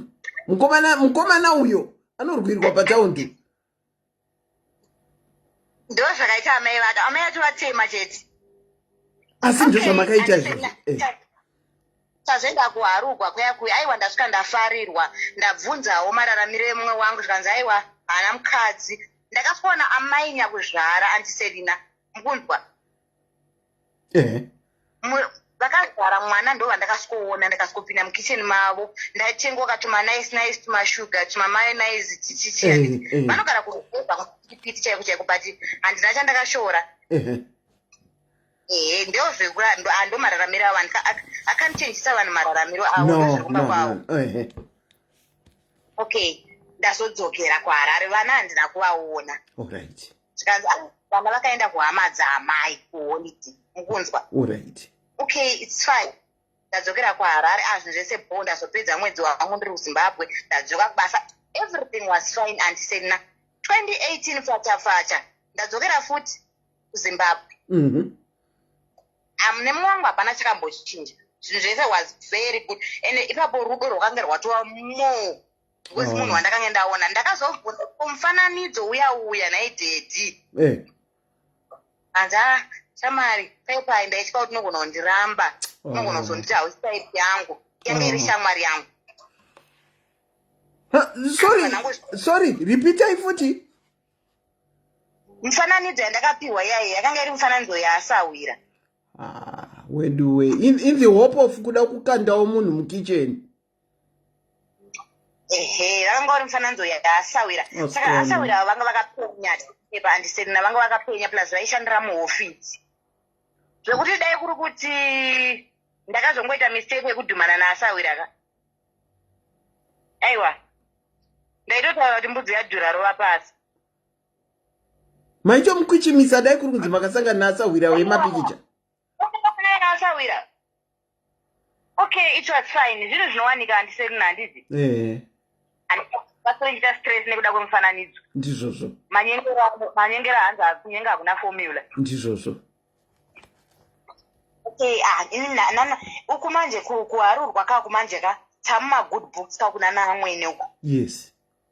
Vese ball zvekuti makoti hakuna mari yechigwayo, makoti hakuna kana sauti. Koma Unoziva dzungu nedzvene zvinofambirana ndimozviziva.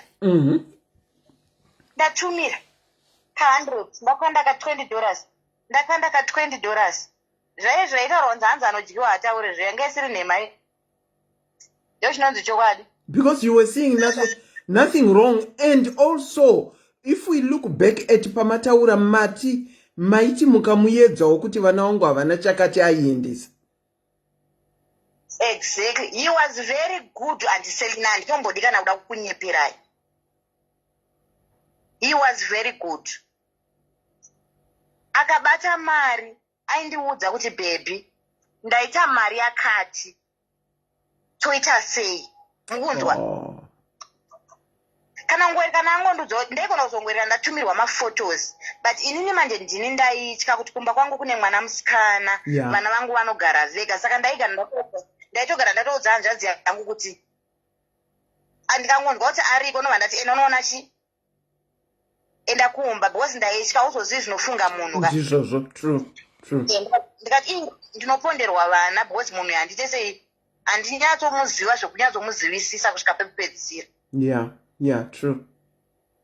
Okay, it's fine. And said, "Nandi 2018 kau takagara paye phone yandinayo 2018 eka yanga iri sim lock zvino kuti kana phone iri MTN ndi MTN cheti aichapinda rimwe sim one." Okay. Sana vanenda nayo kuZimbabwe ichitazi yakabva yasikoramba kuread network. Sana ndakupa phone dzevamwe.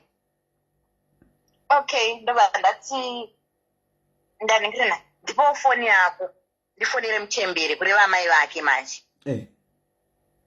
Ndio toda kufonera Mchembere ndisesei ndinzwa kuti vari sei ndapiwa phone anti Selina. Kati unoziva kuti pane zvimwe zvinhu handisaiona zvekuti kana wakange uri murudo unogona kutadza kuona. True. But zviri zvinhu zviri pachena. Very true.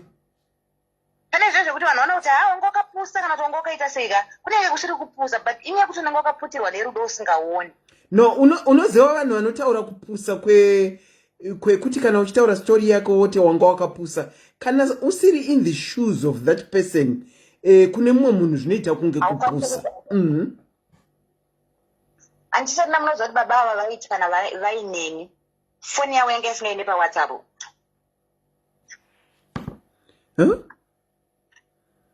Foni yavo yanga isingaende paWhatsApp zvachose. But zvinhu zvekuti ndandisina basa nazvo lokuti ini handisi munhu aida zvinhu zvevanhu but ezvinozvi ndakuzvida but kudhara ikoko ndandisingade zvinhu zvevanhu ndasina ine foni yemunhu because the way yandirongozvitrusta nayo handiti ndo yandirotrusta nestudio yangu. Okay. Kana ndisingaiti iye anogozvoita sei foni yangu ukandwa apa but foni yanga isingaende paWhatsApp but for that time ndandisingazvitarisa. Kuna 2018 ndipo pandakazoti ndipewo foni ndifonere Mchembere ndapiwa foni. Foni munoiziva anti Selina munongoiziva foni. Ndafona ndapedza ndasiya zvandafonera ndapedza zvazvo ndakutobata foni yemunhu. Chokonyo foni ndiri kuona mune message yenge yakanzi kana maakuuya mundigiro umbrella musazokanganwa umbrella. Ndobva ndabvunza ini ndikati ari kutaura nyaya yekuti gondigiro umbrella ndiani.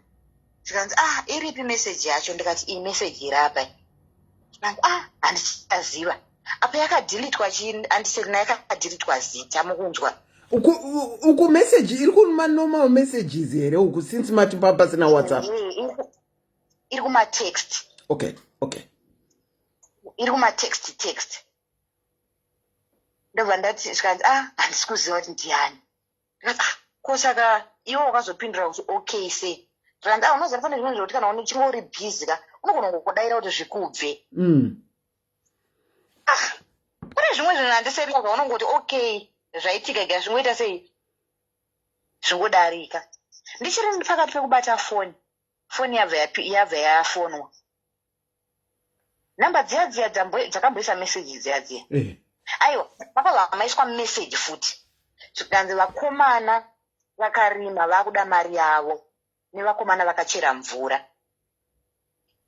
amene ndofunga kwa vanogara kunonetsa mvura here saka ndofunga vanenge vanoita zvekuti vanopota vachicherewa mvura zvezvo pamwe zvekuisa madrums zviya okay it's fine zvikanzi mvura nekurima plus hapana mari yehuni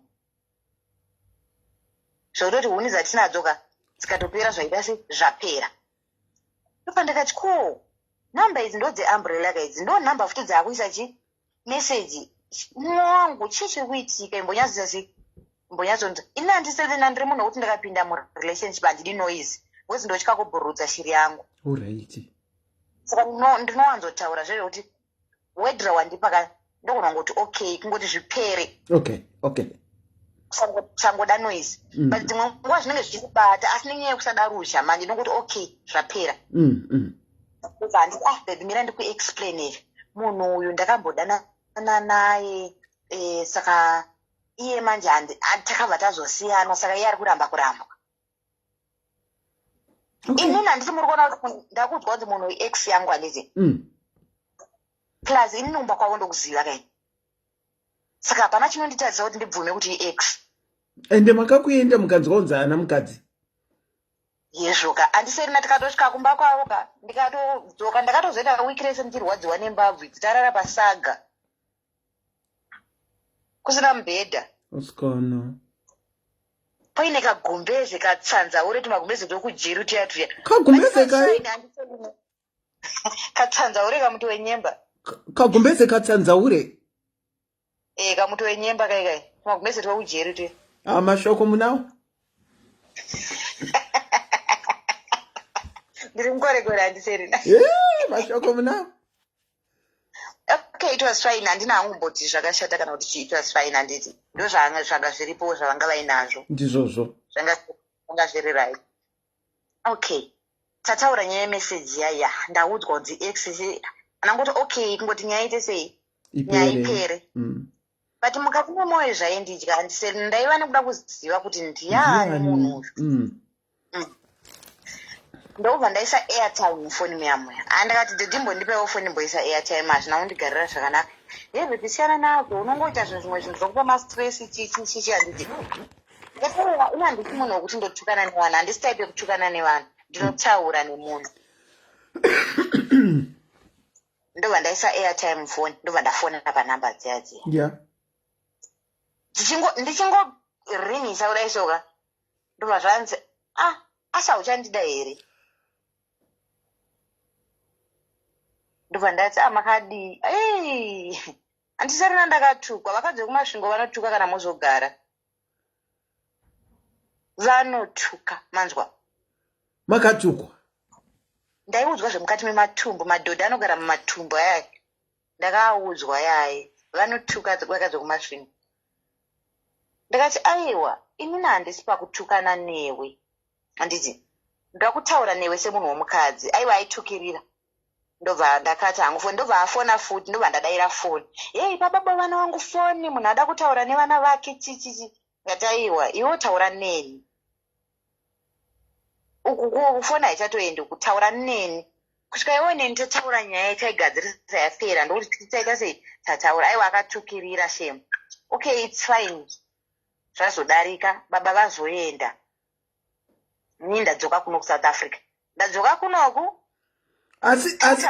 asi musati madzokera baba vakati ndiani paconversation yamakaita nemukadzi uyu makaudzwa kunzi ndiani ex still vaimaintaina kuti ndi-ex still wedri kuti ndi-ex harina kupera pamuromo ini ndobva ndazofona kuvi kuna muchemberi handiti ndapinda kuharurwa straight konhai mhai zviri kufamba sei mindira yanangopiwa ndeyekunzi anopenga siyana naye iye mukadzi uya uyu ndafonera tete vakanga vari kugweru ko tete zvakamira sei zvanga asasika mwiro siyana naro mozoti handiserina hapana chinhu chinondibhowa sekuti ndinoudzwa kunzi munhu anopenga kunge anonwa mapirizi zvinobhowa zveshuka guys let's talk this story handiti tongosovha nyaya yopera kana kuti mundipfuta muchinditi hanzi munhu anopenga akatanga rini kupenga adi kupenga achibvisa hembe okay, it's fine, zvinowanikwa zvadarika ndazodzoka ini nangu ndauya kunoko. Ndakabva ndati kumunhu handichada. Oh. But kwakusiri kwokuti handichada kwokuti ndakangana kuti handichada handichakuda. Kwaiva kuti handichada kwokuti ndairwadziwa. Yeah. Ndaida chokwadi. Yeah, true. Ini nangu handichada kuti handichada. Nekuti ndaona kuti hauvimbiki. Munhu akati unopenga. Kwakutosiya Zimbabwe. Muri muna February. Kwabva handitevera kuno. Okay. Kuna mukoma wacho. Vatoti Zimbabwe kwacho kuti ndikuradza kuti ndinokuda uzvione kuti handina munhu. Ndakutokutevera. Atevera kuno aigara kune imwe province yake ndikara kune imwe province. It was fine. Munongoza murudo handisena. Ndakakupuka kakubhilivhiswa kaivai makaziya. Rudo urwu. Ndobva ndanyatsobhilivhiswa zveshuwa. Ndobva ndanzi uri kuda chii chesori nekuti ndakakutukisa nemunhu uyu. Ndasina kutaura kuti ndandina x. Ini ndobva ndafunga kuti amai vangu vari kugara imba yakatsveyama kumushoko. Kuda kupfirirwa. Ndobva ndati kuti nyaya yacho ipere chigadzirisa kicheni yamai vangu. Aiva akamhanya 1 week kicheni yamai yangu yanga yabviswa denga yatopfirirwa paripo yatonakiswa. Sorry. Ndakashuva murume uyo akavimbika uyu. Andisena musaseke munondikwidza forogoni yangu. Sorry. Handisombora zvomunhu anoseka. Nhasi handisombora zvomunhu anoseka. Ndofanira kuseka ndega inini. Okay, it's fine. Ndatoona kuti munhu ane chiti. Munhu ari pasirias handiti. Atoti sorry. Atotitevera kuko. Danga ine mukadzi ka haimbobvumidzwa nemukadzi wake kuti asei kuya tera. Azonitumira mari zvikanzi uya kuni bebi ndaita ofu ndamhanya kwadhedhi. Svika kwadhedhi tipei kuno runhare handana kuzochijairira manje kutora foni manje. Because zvandakamboitwa paibaika zvakazondipusha kuti pote chibata foni. Ndasvika ndanhonga foni. Aiwa pafoni hapana chiripo handisena. Zvakadzimwa zvese. Ndasaka nhamba dziyadziya handakudziona. Kuti handakudziona. Ndazoona ameno chakazonditi enda kumablogged. Munhu angaita se abuda kunogeza. Vandaenda kumablogged mva ndanoti unblock everything. Vandagadzika hangu runhare apa. Ndobva ndatora pic yangu naye ndobva ndaiturika. Pafoni pake manje ari kunogeza. Munhu ari kugeza. Anda ani bloga paipai. Ndabva ndaseva manhamba akanga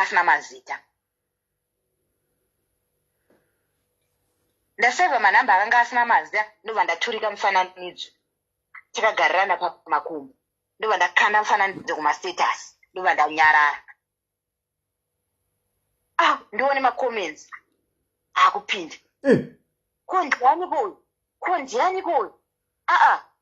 Zvizvo kuti vanhu vazhinji vakutotaseiwa kutoshamisika but hama dzake ndo dzadzisingashamisiki. Uraisi. But rimwe timwe ndofunga ihama dzemukadzi. Alright. Dzaishama. Ndikadzwa masvingo yapindira.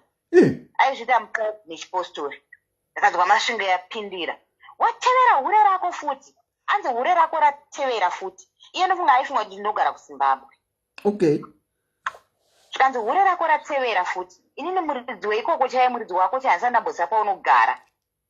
Wakuita se wakuunza hure. Uri munhu akaita seo usagona kupedza gore usina chihure iwe. Mai vatanga kutukirira.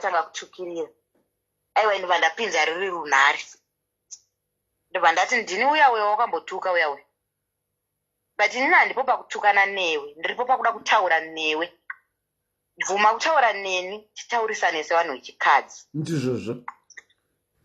Munongoziva forogonyo dzavanozogara dzakangokwira kudhara. Amai. Ndakaudzwa zvaiva mukati metsinga. Pachaiva handituke munhu handisavana nguva naye yekuswera ndichimutukirira. Aiva vakarara vachituka. Zvanzi yebloka munhu yeye. Ndakati iwe munhu haablokwe. Musiya apedze chi? Shungu dzake. plus iwo ngokamublokera saka ndini kumubloka ndini kumubloka nanditozokuti munhu anopopota akaenda kamubloka achimbori ani saka foni apa pamakaenda ndimama to permanent resident wefoni. Okay. Ndikati iwo foni unoblokirei vanhu apa vanhu vese vanga vakablokwa vaive andiserina ihama dzemukadzi wake. Uraiti because pane mumwe akazoti kone bangu kuinga makati hamuna foni 1 kuinga madzoka 1 paWhatsApp. Saka WhatsApp yaimbodzimwa because unogona kumbodzima WhatsApp for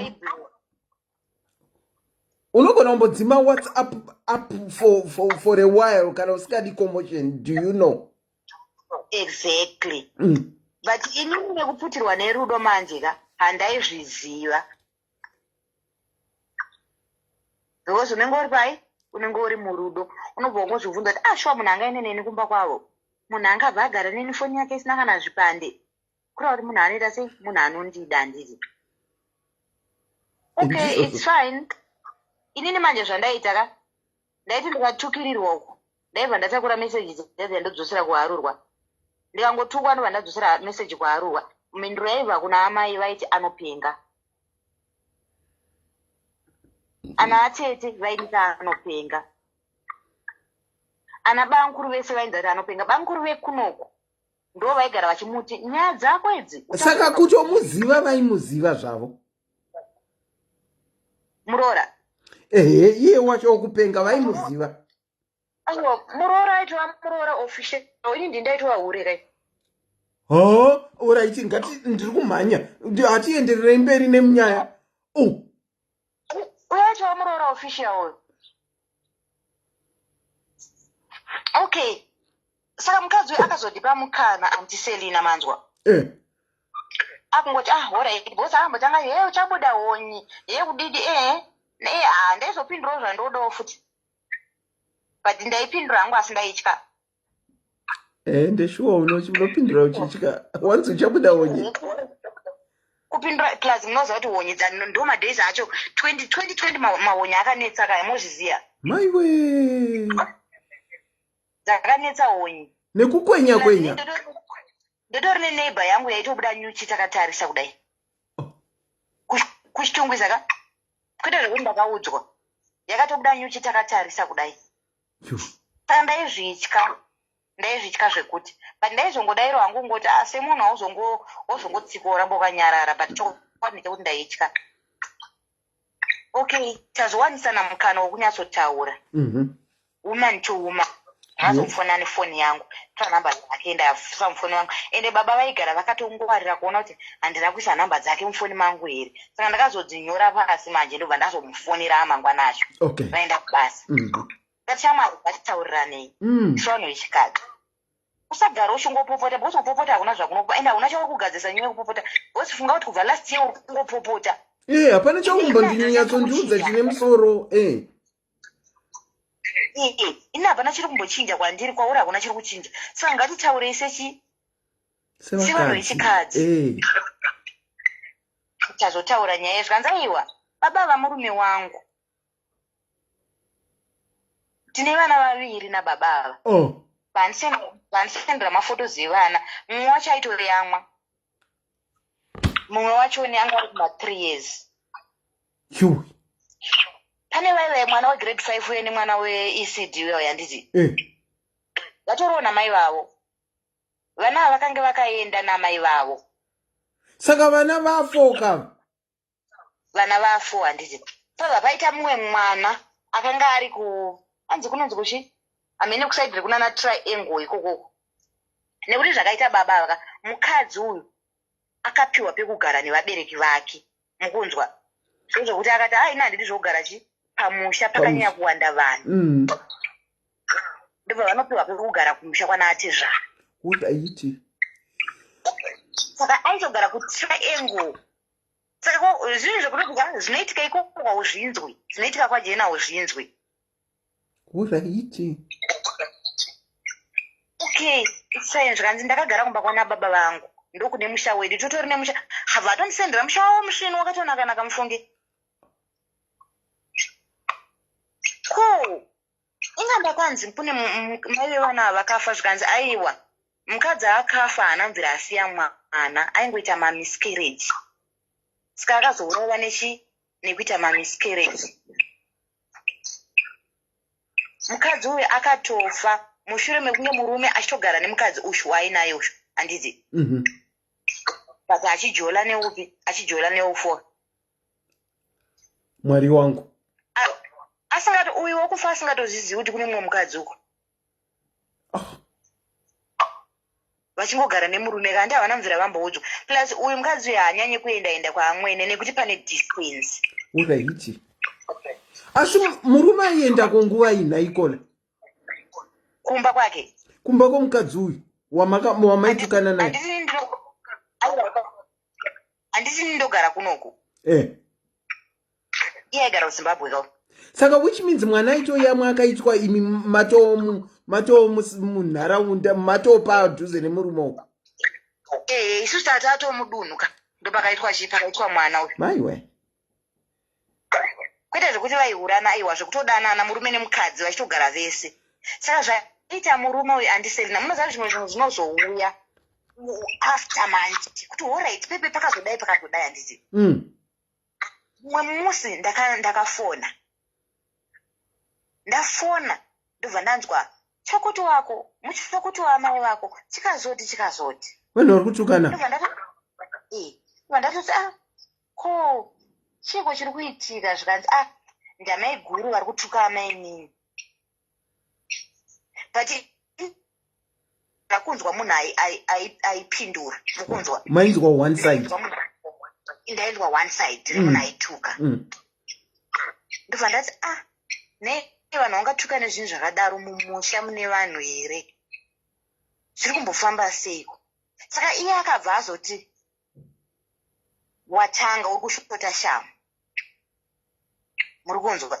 Saka ndakabva ndati watii zvezvekuti ndakaita kunge ndisina kunyatsonzwa ndakati watii zvikanzi aiwa ndati vatanga maiguru ava vari kushota shamu. Wow. Ndikati zvinhu zvinoitwa musha kwenye hazvina kunaka kwana mama vari kupiko kuri kutukanwa vanhu kudai zvikanzi aiwa vabuda vaenda kunhamo. Ende ari kunyatsotaura kuti maiguru ende hauzvipikewo unongoti mukadzi womukoma. Exactly. Ndikati kwenyeya vari kutukana nanyaya zvikanzi hanzi maiguru vaenda kumasowe hanzi mainini vaenda kumasowe ndobva saka vaenda murume wavo vasingazvizivi saka maiguru vazouya vakaudza bamunini kuti amainini vaenda kumasowe. Okay zvikanzi mira ndobva ndatonzi mira nditese nditaure navo foni ndobva yakatwa. Saka zvaaita aiti kana ari kumba kwake handimoziva kuti kuzimbabwe magetsi aimbonetsa. Saka aiti kana ari kumba kwake ndaibva ndanzi hakuna magetsi foni yobva yaita sei foni yobva yadzimwa whatsapp paanenge awana kamukana paipai obva andifonera. Saka ndinangobhilivha kuti hakuna magetsi aigona kutopedza wiki ari kumba kwake andiselina mukunzwa. Communication yedu inenge iri here and there kazhinji aitofona. Okay it's fine tazotaura nemukadzi uyu ndazoudzwa zvese andiserina. My God. Ndatomuudzawo iwe ndakauya kwakadai ndakutomuradza maphotos epamba. Ndadzokera ndikati kuonai mhai ndafonerwa nemunhu akadai ari kutaura kuti mukadzi washumba anopenga aona kuti hachadiwa zvezvekuti vakuita kunge havasi kuda muroora wayakaramba. Ndikati but pane vana 6 kapa 6 vana nevakadzi 5. Ko vana 6 vazosvika papi? Tagumira pa4 ka firing and hiring. Tagumira ka pa4 handiti pane kuti mukadzi aripo kauya handiti. Namai vari kutuwe kuenda ka neuyu mukadzi wokufa kauya. Pane mumwe mukadzi wemwana 1 vanenge vari havana kugarisana vakangoita zvekungomitisana. Kune mumwe mukadzi akanga ari kukwekwe akatorwa nevabereki vake ati nhamo yanyanya pamba. Vabereki vakati uya kupi uya kumba. Akaenda atorone aitonzi anga aine nhumbu saka nhumbu yakazonobva akumberi. Handova ndakazoti konai baba womwana. Tipirei katinzwe. Tagara pasi tataura. Ndazodaidzawo bamukuru vaivaye tataura nyaya yacho. Bamukuru vaiva vakamuti handiri kuona nyaya yako iyi ndakakudza kuti unozozvikona here kuzvimirira mangwana. Andiserina hanga varume ava munhu anokupfugamira akakuburitsira misodzi munoziya. Zvekuti unonyatsokuti uyu ndiye Mwari chaiye ndiye Jesu. Munhu achitsema akapfugama ndiregererewo ndaitya kukuluza zvikazodai zvikazodii. Kufonera mwana wangu kuti hanzi taura namama vako. Kupira mwana iye mwana mukomana uyu. Apo vana vangu mwana wangu mukomana aimuda zvezvekuita kunge ndiye baba wake. Anga ine imwe bhondi yakanyakana bhondi. Chese chaataura kuti ndinoda handiti aimuitira. Chese chaati ndinoda aimuitira. Saka tiri pakati pekunetsana painobva ndatomuti ndaita nhumbu. Ndane nhumbu. Zvikanzi zvoni ndobva ndatoita zvekuendesana kumasikani chichiti kwani mari maingotumirwa mari ndiri kwandiri ari kwaari. Ndazoti nhumbu yabva ine 6 months handaigadza basa kwandaishanda kwaioneka kunga mwana kaka ine musikanzwa zvekuti kainyora metric. Saka ndokainditiza zvese kanga rikashamwari kangu kana imuza kuti ndakupfeka takati toenda paGoogle tonogugula nhumbu yadai soya kudai topfekedzwa machipeti pregnant chachiya totora namafoto togadzira chipatara chedu mumba nema-earphones zvese plus baba vepamba baba vanga vaine BP saka vaigara nezvimazvekumezesa BP zvimamachini zveBP muchitora na blood pressure ipapo makaisana zvimakafu. Exactly. Ndakapfeka night dress rakaita kunge uniform yechipatara yaya. Zvese zvatori bobo ndatoti nhumbu yaita sei nhumbu yabva. Vakachema baba kuita kunge amene kuti vange vafirwa. Okay, but inini manje kamunhu munoziva kuti handiserina pane pamwe paunongotenwa off kawani kudai so. Ndo zvakaitika ipapo. Chii chakazokutenai off pamurume wamakatombofikira wamakatomborhigira nhumbu makazotenwa off nei? Aiwa, kuriga nhumbu yanga isiri aim yekuti ndaida kuti kuita something but ndaida kuona kuti ari kundida here kana ndikati ndane mimba because varume vazhinji ukada vatarisa pamunongotaura nyaya yekuti ndane nhumbu ndopanowanzopera muchato. Asi rigging is rigging zvenhaiko. Aiwa handisi kuramba.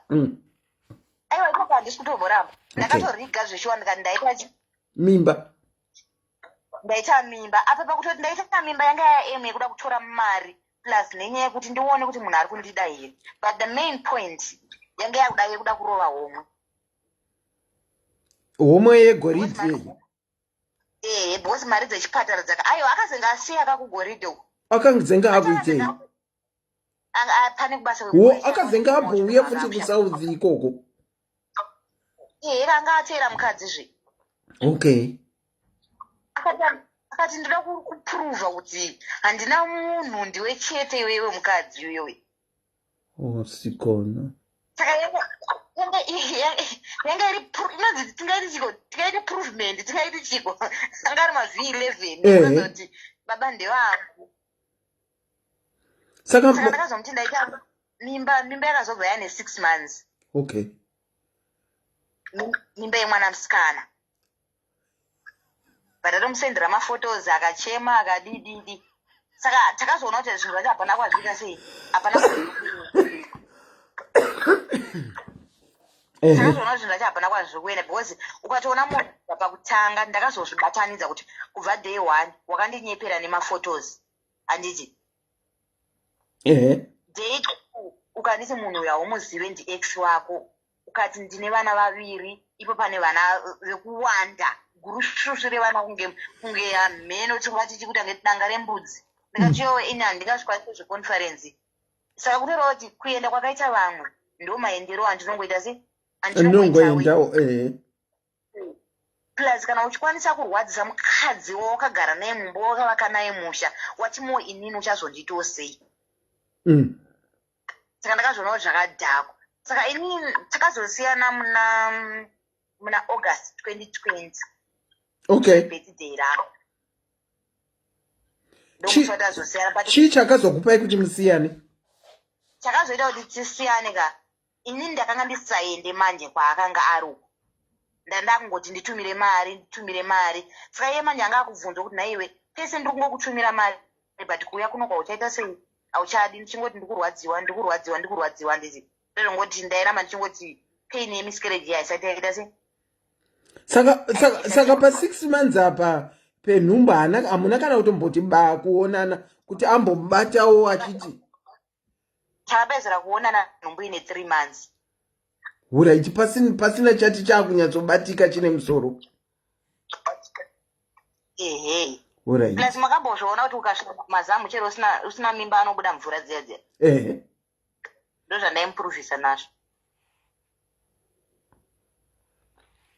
Saka makazosiyana mimba yani 6 months. Aiwa.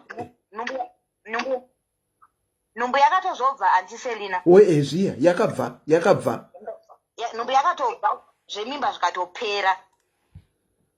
But pakabva mimba katisina zvezvo communication yakanyatsoti tsvikiti. Rudo rwanga rwakubva ku one side. Alright, saka all in all makadanana for how long? Kubva 2017, 2018, 2019, 2020 takazosiyana muna August.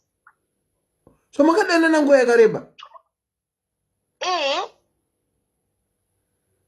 Kudanana aiwa takatochovha andiselina. Saka arikupi murumo? Akadzokera kuZimbabwe. Saka akuitei kuZimbabwe? Handina kuzomboda kutsvaga nezvake. Kubva ndakazosara ndakutaura nemukadzi wacho handiti iye asina foni. Takazenge takucommunicata pafoni yemukadzi. But zvazvisina plan nekuti iye akanga akuti mukadzi uyu akukuziva iwo wakumuziva handiti. Saka wakuzivana murarame guru namai nini. Zvisiri zvefeki. Asi nai kola. Ndakazofonera amai vacho. Ndikavaudza zvemukati mematumbu. Muchiudzani? Amwene. Why? Handidi kunyepa handiserina kana ndakatadza ipapo Mwari ngavandiregerere. Chandakaita ndivaudzire zvemukati mematumbu ka vane udyire handiserina amai avo. Pafeya chaipo handizvozvo. No, ndizvozvo. Vane udyire nekuti vakaona munhu anova pakashuga handiti ndaibva ndavatengera kakaroroni kekuti kana maakuenda kumusangano mozora karorona. Saka vakaona ndiri ndini chaiye muri kunzwa.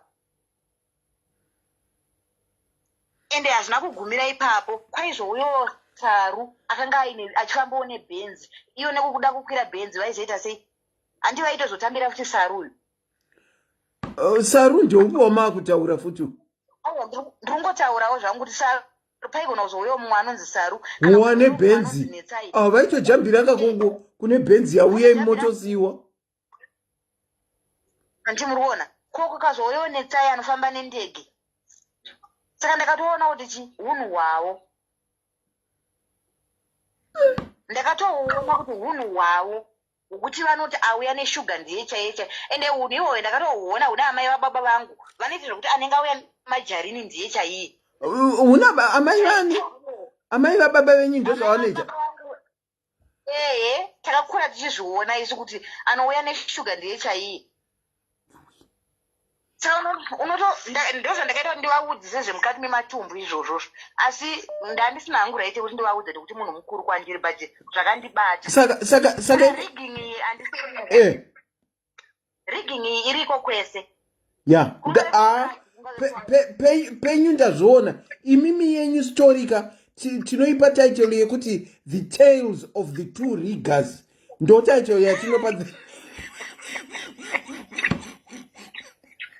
Anditorina akudziye kuti kune matsotsi mukanzi wakava mucomment section vanhu vachiti wakapusa wakazenge wakazopusa imwe yekuti haana kupinda kutamba draft. Zvokwadi. Kanyazotandiwa draft unonyatsoburisiswa bhobho wakatarisa kudai zvachose.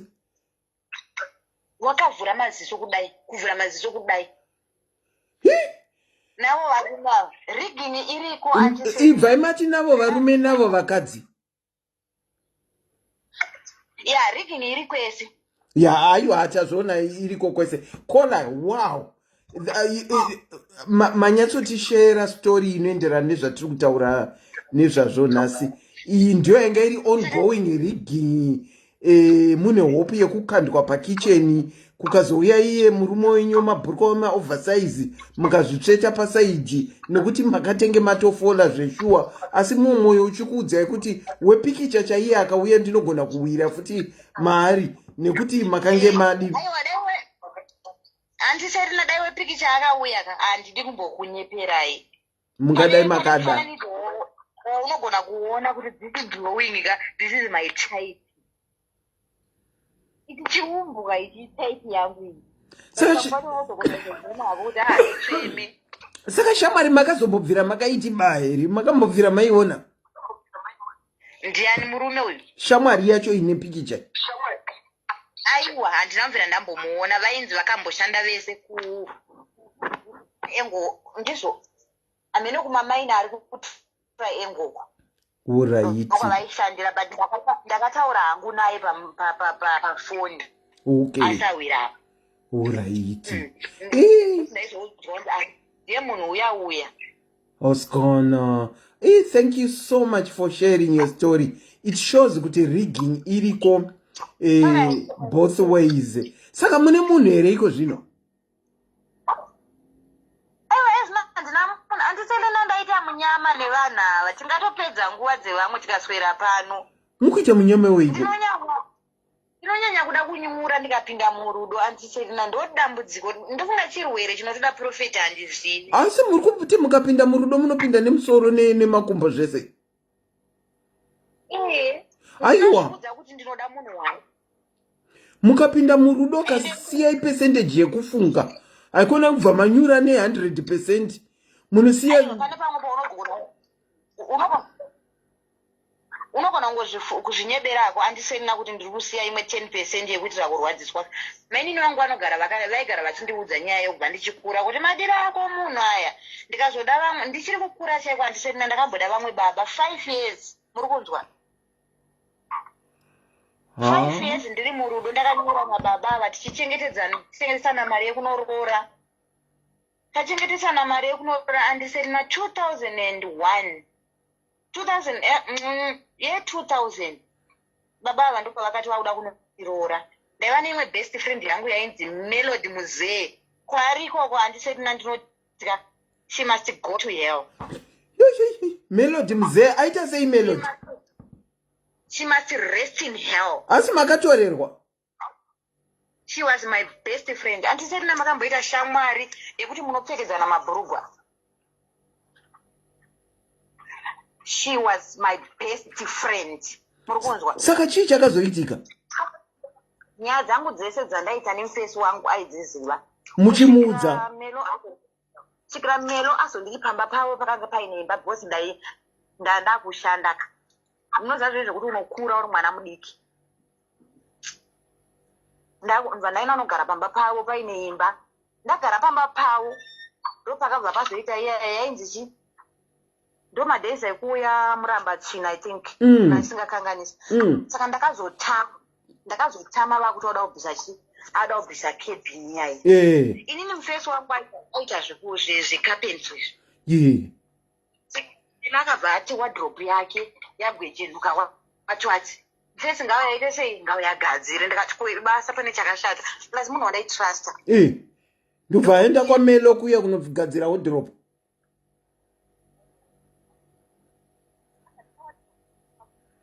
Ko maendepi? Asi Melo ari kudzima network kani? Ndofunga yanga ya network. Saka mva Melo kwanogadzirwa wardrobe kwaMeri kwakaenda mbuka ndoko kaenda tsuro. Mabhuku bvaranyoreka ikoko. Ndikuona kunge vanogona kunge vakanga vakatonyorana kudhara. Sikona. Because chandiri kuti vanogona kunge vakanyorana kare chi. Pane mufesi yakanditengera foni kuchine zvima 3310 zviya. Zvekudhara dhara izvo. zvemaerial zvazvia abva anditengera foni iyo yanditi. Saka Melo aipota achifona pafoni yangu, mufesi waMelo aipota achifona pafoni yangu. Saka ndofunga uyu handiti aita akauya paanouya anenge aibata foni yangu. Saka ndiri kuona kunge ndo pane zvavakaitana ipapapa. Saka makazozviziva sei kuti pane chiri kuitika? Andisana kuti ndizoziva kuti pane zviri kuitika. Handiri musi wakaenda nogadzirwa wadhiropu uyu. Ndakasvika kubva kubasa andisana makasetwa inonzi breakfast kana ndiziva inonzi heavy breakfast yechirungu yaiya. Mulocation manzwa pakasetwa breakfast. Zvikanzi ndati mana mabikirwa chikafu inodhura kudai. Zvikanzi ndatega ndovabikire sezvo vaita sei vashanda ende vandigadzirira zvakanaka. Mukomana wenyu ari kutaurwa? Zvikanzi vagadzirira zvakanaka, saka ndati vanhu havangaende vasina kudya. Akanga auya neimwe shamwari yake yainzi Lucky, mufesi wangu aimpota achimubatsira zvibasa izvo. Andiselina ndakachengeta mari yaita $2,000 kuti nobva kwakuchine mari dzemabhurauni dziya handiti kana ndisingakanganise mari yaiyo $0 chaiyo $0 chaiyo original ende 2000 ka yakanga iri mari yaiyera kuZimbabwe. Ndindaichengeta handiserina ndichengeteswa mari yangu yekunoroorwa. Tikapinda mutauni tikaenda kumatakshop aya ekumbara aya handindo aichipa mazuva acho. Tenga grocery handisirina zvekuti mumba mangu makasara musina kana space. Tichitenga grocery makatoni. Muri kunzwa? Ndobva handiti kubhebhi ndiri kunokuroora birthday rako ende yakanga iri Saturday. Magrocery ndeyekuendesa kunoroora. Kunoroora inini ka ndeyekwanate zvarakaya. Apa vanhu vese vekumba vari kuziva kuti mwana ari kuya kuzoita sei? Zororwa. Babaiwe. Ndobva ndati musi wa21 ndobva takabva tatora mari kandobva tadzosera handiti. Ndakuita hand over zvinhu zvese, mari yapo, grocery rapo, ana sekuru vacho nevatouya. Okay, it's fine. Ndobva ndakwira basi ndobva ndaenda kumusha inini kumareserve. Vanhu vatoungana, ndapiwa handiserina mari yekutonotenga mbudzi kuti vanhu vaite sei vawane muriwo. Usavi. Musi wa23 vacho kwakatotengwa mbudzi ikatourayiwa, vakuwasha vamirirwa handiserina. Vangauye mabhodha acho padzati 10 o'clock 11 12 1 2 3 imi unobata musoro kuti angosiri wako uyu munoziya. Okay, it's fine. Madesi acho painetsa network. Ndiwe waitonofonera waitobhaza handiti. Kana achinge aita network anozoita sei anozokufonera back. Fona haipinde zvachose. Okay, it's fine, inetwork zvinowanikwa. 23 handiserina dododo. 24 ndakapota ndakomita suicide handiserina. Muri kunzwa? 24 hakuna munhu. 25 ndakazodzokera kuHarare nemusi wa30. Kunodai sokutsvaga munhu wangu pamba paaigara paire munhu handisatomuwani. Apa shamwari yangu Melo uya akanga aine nhumbu handiselina. Mukunzwa? Don't tell me. Nhumbu yaMelo yakanga yatova mu5 months. But inini munhu wandaiziva muridzi wenhumbu kamufesi wake. Izvo nemufesi wake vanga vakatorambana kudhara, ini ndindatova murima. Meaning nhumbu yanga iri yemufesi wako? Nhumbu yakanga iri yaRobert, anonzi Robert Matotote, handiserina baba Beatrice kana kuti baba More Blessing. Zvamuri kutaura nemazita? Anonzi Robert Matotote. Zvinhu zvakaitika 2001 handiserina ye 2000. Kutenward South. I can see zvichiri kukurwadzai. Ndinozoti handiserina ndazodzoka kuHarare handiti it was fine. Ndatsvaga Sawira kuti ndivaturirewo kuti Sawira ndo zvakazoitika. Sawira handina kuita sei? Handina kumudaka paground. Sawira ari kumucha kwake kwaMurewa. Ko Sawira wenyu aregera kuuya paroora renyu seimi? Kuroora kwangu? Iye Sawira aifana kuzotevera nehama dzemurume. uraiti saka sawira kunodai so sawira haabatike, kunodai so Robert haabatike. Ko chii chiri kuitika? But patime iyoyeka hapana kana zvakamboya mupfungwa dzangu. Muri kunzwa? Vanhu vepamba ndo pawakanisi Melo akaenda ainzi Mailisa Melo. Zvikanzi Mailisa akaenda kumusha kwaMurewa. Oh, okay, pachadzoka tichamuona. Izvo handisarina kuenda kwakaita Mailisa kwaMurewa akatenda kunoroorwa. Muri kunzwa? maiwe Akanororwa. Dheira ndaifana kunoroorwa. Ndo dheira akaenda kunoroorwa Melo. Nemukomana wenyu. Nemukomana wangu. Maiwe. Zviro zvinonzi hanzi depression is real mukurarama kana mozogara. Kune rimwe timu randinoona richiti move on musanyeperwa handiselinena. Move on is not easy, it's just easy pakutaura, but it's not you can't do it. Move on mukurarama mozviziya. Wow. Move on inoitika nekunyora kuti just move on, it's just a word, very simple, but you can't do it for real. Saka imi vekwenyu vakamirira kuti Robi ari kuya kuzorora iye aenda kwaMelo kunorora. Handi zvakazenge zvadarika mukwasha handi haana kuzouya. Ini ndo ndatodzoka kahangu kuHarare kwaigara mainini vangu munin'ina wababa vangu kumba kwandaigara pandazenge ndakugara ndabva kunoloja kweyakwe. Mainini wangu akatonditi ndakagara ndakakunza kuti siya 100 meters kuitira kuti ukarwadziwa unokasika kupora, wakanyanya kuzembera mwanangu pamunhu. Nhasi ona asuduruka wasara uchidona. Okay, it's fine. Sendina zvinhu zvinowandika mukurarama. Kuti inini ndizoziva kuti Melo akaroorwa naRobert, ndakazoti ndabva kubasa pandachakagara ndarike nepamba paasawisa. Zvezvi ndizvi zvatopera kuti Robert haana kuuya, but pfungwa dzangu dzaingofungwa kuti pamwe munhu wanga Robert akazofona asvika marora. Handizi zvikanzi ndakaita tsaona aibva kubhikita kumasvingo. Zvikanzi ndakaita tsaona ndichienda kumarondera. Saka nditori kupi? Nditori kuGweri hospital. Mukunzwa? Okay. Zvikanzi asi usaite sehawo, usauya hako, aiwa handa right, any day ndogona kungobuda, saka togona kupesana. Ndo zvakamutadzisa. Was that his excuse for not coming kuzorora? Because akatanga aenda kubasa kumarondera. Zvekubasa zveshuwa ndaitozviziva kuti munhu aenda kupi? Aenda kubasa handizi. Saka akudzoka kubva kumarondera ndo paakaita tsaona. Okay, it was a good excuse. Saka tichazopurana rimwe day. Okay, it's fine. Nandati ikandidarike nekwaMelo rimwe day. Ndaenda kwaMelo andiseni ndikutosvika ndikuona Robert akagara pa. Izvozvo kuti munoziva kuti mumba maasawira wako there is no need yekunopa door handiti.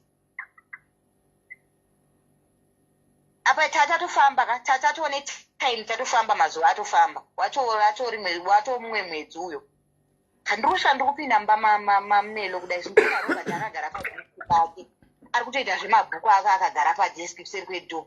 Mumba maMelo atori relaxed mumba maMelo.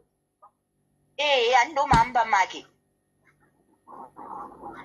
kutama kwaakaita kumba kwaaigara kuya akatotama nekutouya kumba kwaMelo. Imba yaMelo yakanga iri imba yevabereki. Saka ndo papari pamba paMelo vakati tinganoloja isusu imba tinayo. My God. Kuona Melo atori nekamwana. Saka handina kutanga kuona Robert, ndakatanga kuona Melo. Ndikandati mwana saka nemakazvara rini? Zvikanzi ndane kamwana kamusikana but kapreterm. Time ndiri kunodai kupindisumudze mwana kudai juma nemaziso emunhu wandoziva.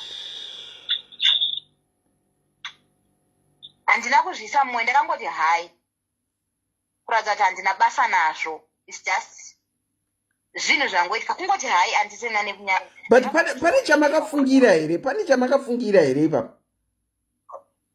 Aiwa kufungira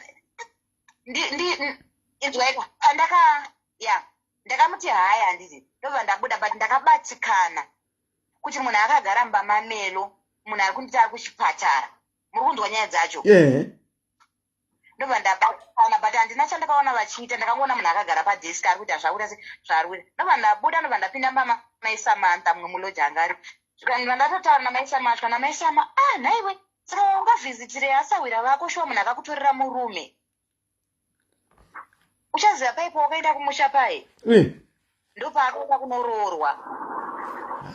Ndo mazira andokaita sei andakaita nyaya andisena ndiunyepera. Ndakachema vanhu mulokesheni vakaungana. Oskono. Nozama kuchema mukuziya. Kune zvei zvekuchema zvekuti fiku zviya zviya. My way, I can imagine. Ende vanhu vese vaindiziva kuti vaitidaidza kuti hangaiwa. Muri kunzwa? Na Robbie wako? Na Robbie wangu. Shame. Na Baba B. Vainzi Baba B.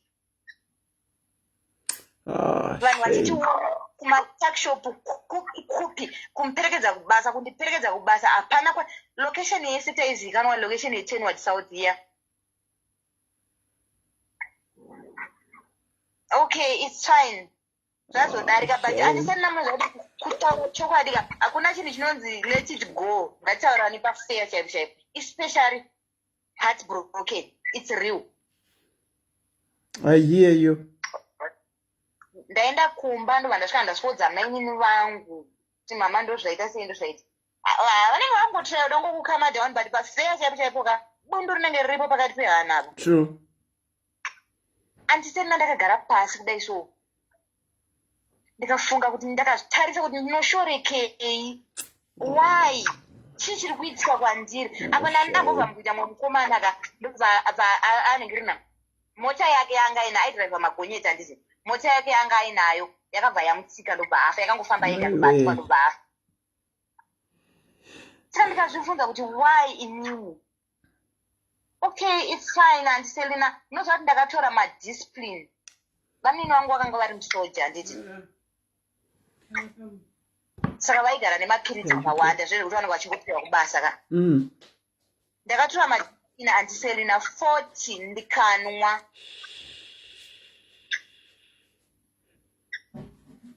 Ndikanwa ndazviona kuti handina chandokwanisa kuti ndiraramire. Mukunzwa? It's like ndakanga pfungwa dzangu dzinenge dzakanga dzazara dust. Because ndikati mvura ndaigona kuisheka yomborira. Dzakanga dzapinda dust. Dzisisina chekuita. Ndikaenda ndikanomukira kuparire nyatwa andiselina. Ndakaita 2 weeks ndiriko. Ndikamuka ndakazowana counseling hangu but andiselina pafair chaipo. Yeah, it's almost 22 years ago. But zvakazoitika ka ndazobva kuchipatara inini handizi. Ndadzokera kumba kwaMelo. Ndida kunobvunza sawira wangu kuti sawira wakazvifambisa sei. Chii chakaitika? Wakarepa or something. Ndakasvikomona akagara pavheranda Melo. Ndobva ndamuti Melo zvakafamba sei? Wakanditorera munhu wangu zvacho. Usade kunditira zvechihure panapa. Ndokusungisa munhu yakandiroora. Watova huru. Ene shuwa ndakamubvisisa andiselina kuti ndatova hure because iye akanga abvisirwa kawo. But chandakamuudza andiselina ndakamuti imba yaumbobva wakaigara Melo. Ndarwadziwa. But kwakanga kuri andiselina ndinoti munyatsondinzwisisa. Kutaura kwandakaita ka ndakataura ndine pain anditi. I'm hearing you. Ndobva ndataura ndine pain ka but handina kuziva kuti zvandataura kaizvo. Melo haana kutombopedza kana a month. Akabva ati ndiri kunzwa kuda kurutsa. Ati ndiri kunzwa kuda kurutsa. Handzi dzanyaya dzandangonzwa dzakutaurwa idzi namaisama. Kuti ndo zvakaitika. Maisama nababa sama now they are late. Ndobva ndati zvikanzi hanzi ndiri kunzwa kuda kurutsa. Chinhu chaida kurutsa chairamba kuda kurutsika. Ndiye ndiri kunzwa kuda kurutsa. Chakula Melo ngaende kuchipatara. Melo akazoshayika ndofunga vanga akatosiya mwana ine 4 months. Melo ndobva azoita sei? ndobva azoshayika mashoko akafamba andiselina ndiri kunyepera akanzi ndiwe aiwa shoko rakafamba zvekuti dai zvainzi nyaya yaisungisa ka pamwe dai ndiri mujeri shoko rakafamba hatidi kunyepa rakafamba zvikanzi akaurayiwa nani nemwana wokwamurehwa uyu mwana wokwamurehwa ndiye akauraya munhu because akayakaswa munhu kuti hauigare ende for sure mashoko ndakataura ndiselina but it was not like kuti ndakataura ndichiti ndoda kumuuraya kana kuda kumuita something but zvekungorwadziwa zviya zviya akomana ndinozviblame hangu kuti mashoko andakataura ndakatadza handiti asi kana ndine chekuita ipapo mwari ngavandirange but inini ndinoti melo kwari ngarare to hell Robert kwauriko kumwari ngaakutonge ufanira kufa sembwa kola andiserina zvinorakidza kuti makawana counseling yenyu asi nematauriro muri kuita munoti mukazvifunga zvinokubatai chero nanhasi andiserina ndiri kutadza kuregerera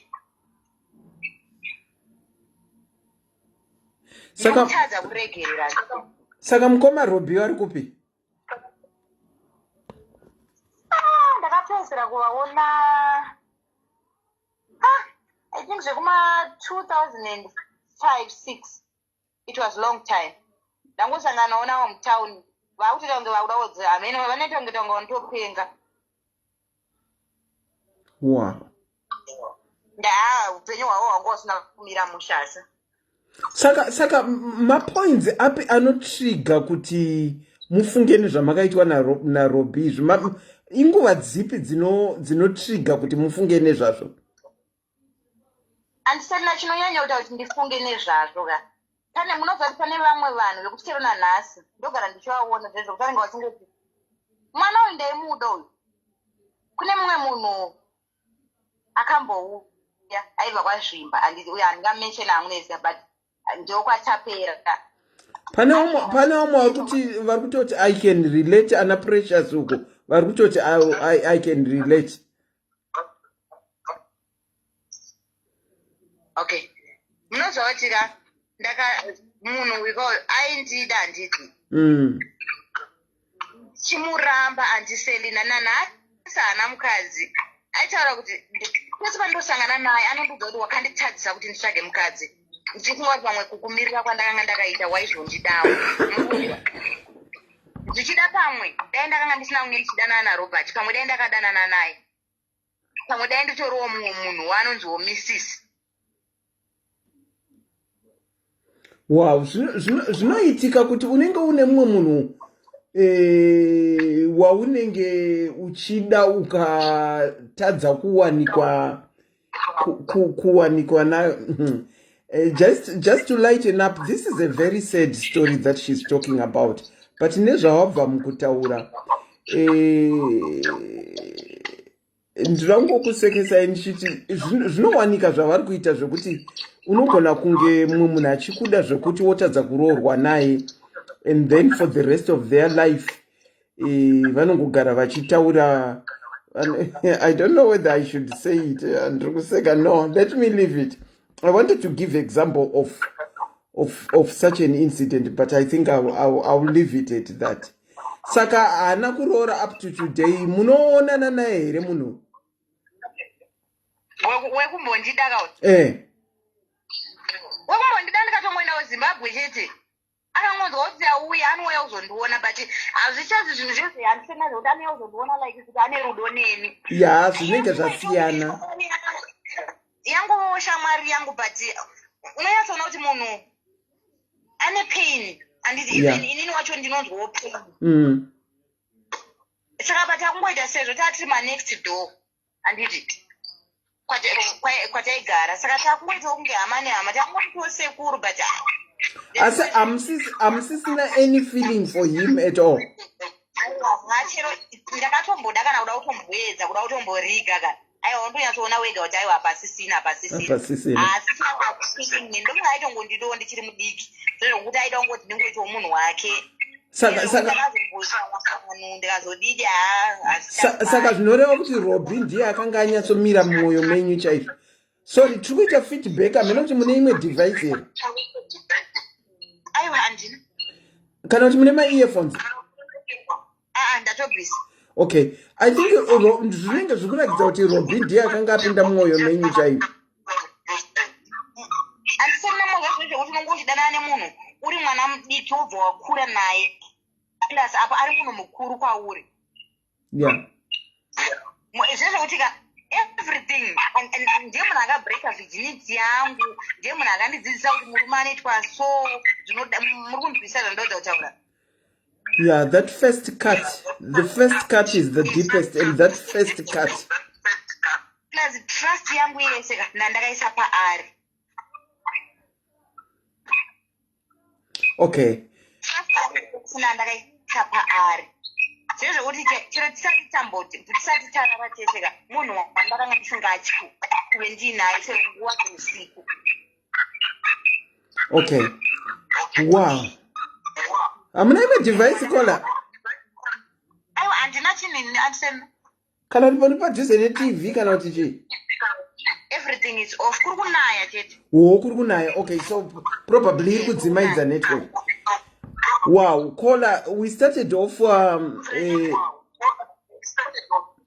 tine ongoing rigging in the hope of kukandwa pakitchen. You narrated your story, and we even loved Tichiti, the tale of two riggers. And we went on, and you went on to narrate another story, and you even mentioned Mastevan, which means the pain that you still have, even if you went counseling. Robert kwa ariga akandizwadza. Robert machochote baba Beatrice. Ndanota number dzenyu down. After this live, is it possible kuti ndikupewo a call? I've noted your number down. It's okay, and soon after this live, because mazuva nda busy ndikati ndinozokufonera indineni. Ndinenge ndichinyemba. Saka I'll talk to you soon after this live. Okay, and still nice. Okay. Thank you so much for sharing your stories. It's okay, and thank you with your time. Ndatenda. Wedwe. Yeah, tangotanga tichingonzwa dziri nyaya dzekuseka dzemabhurugwa ema-oversize achizonza nemukadzi vachizospenda 3 years. You know, sometimes when people come to talk, that is why we say don't judge. Vataurawo story yavo yekutanga tichiseka zvakanaka. But the truth of the thing is, what really was behind here, that was hurting her, was the second story that she narrated. Second story ndo yanga iri pamwoyo pavo, ende unonyatsoona kuti ichiri pamwoyo pavo inovabata-bata. Kuteererwa murume nebest friend, kuti zuva raunga uri kufanirwa kuroorwa iwewe ndo zuva raanonoroora shamwari yako. Imi makamirira mauraya mbudzi yamuri kuda kubika, ivo vari kutobikirwa imwe mbudzi kwavari.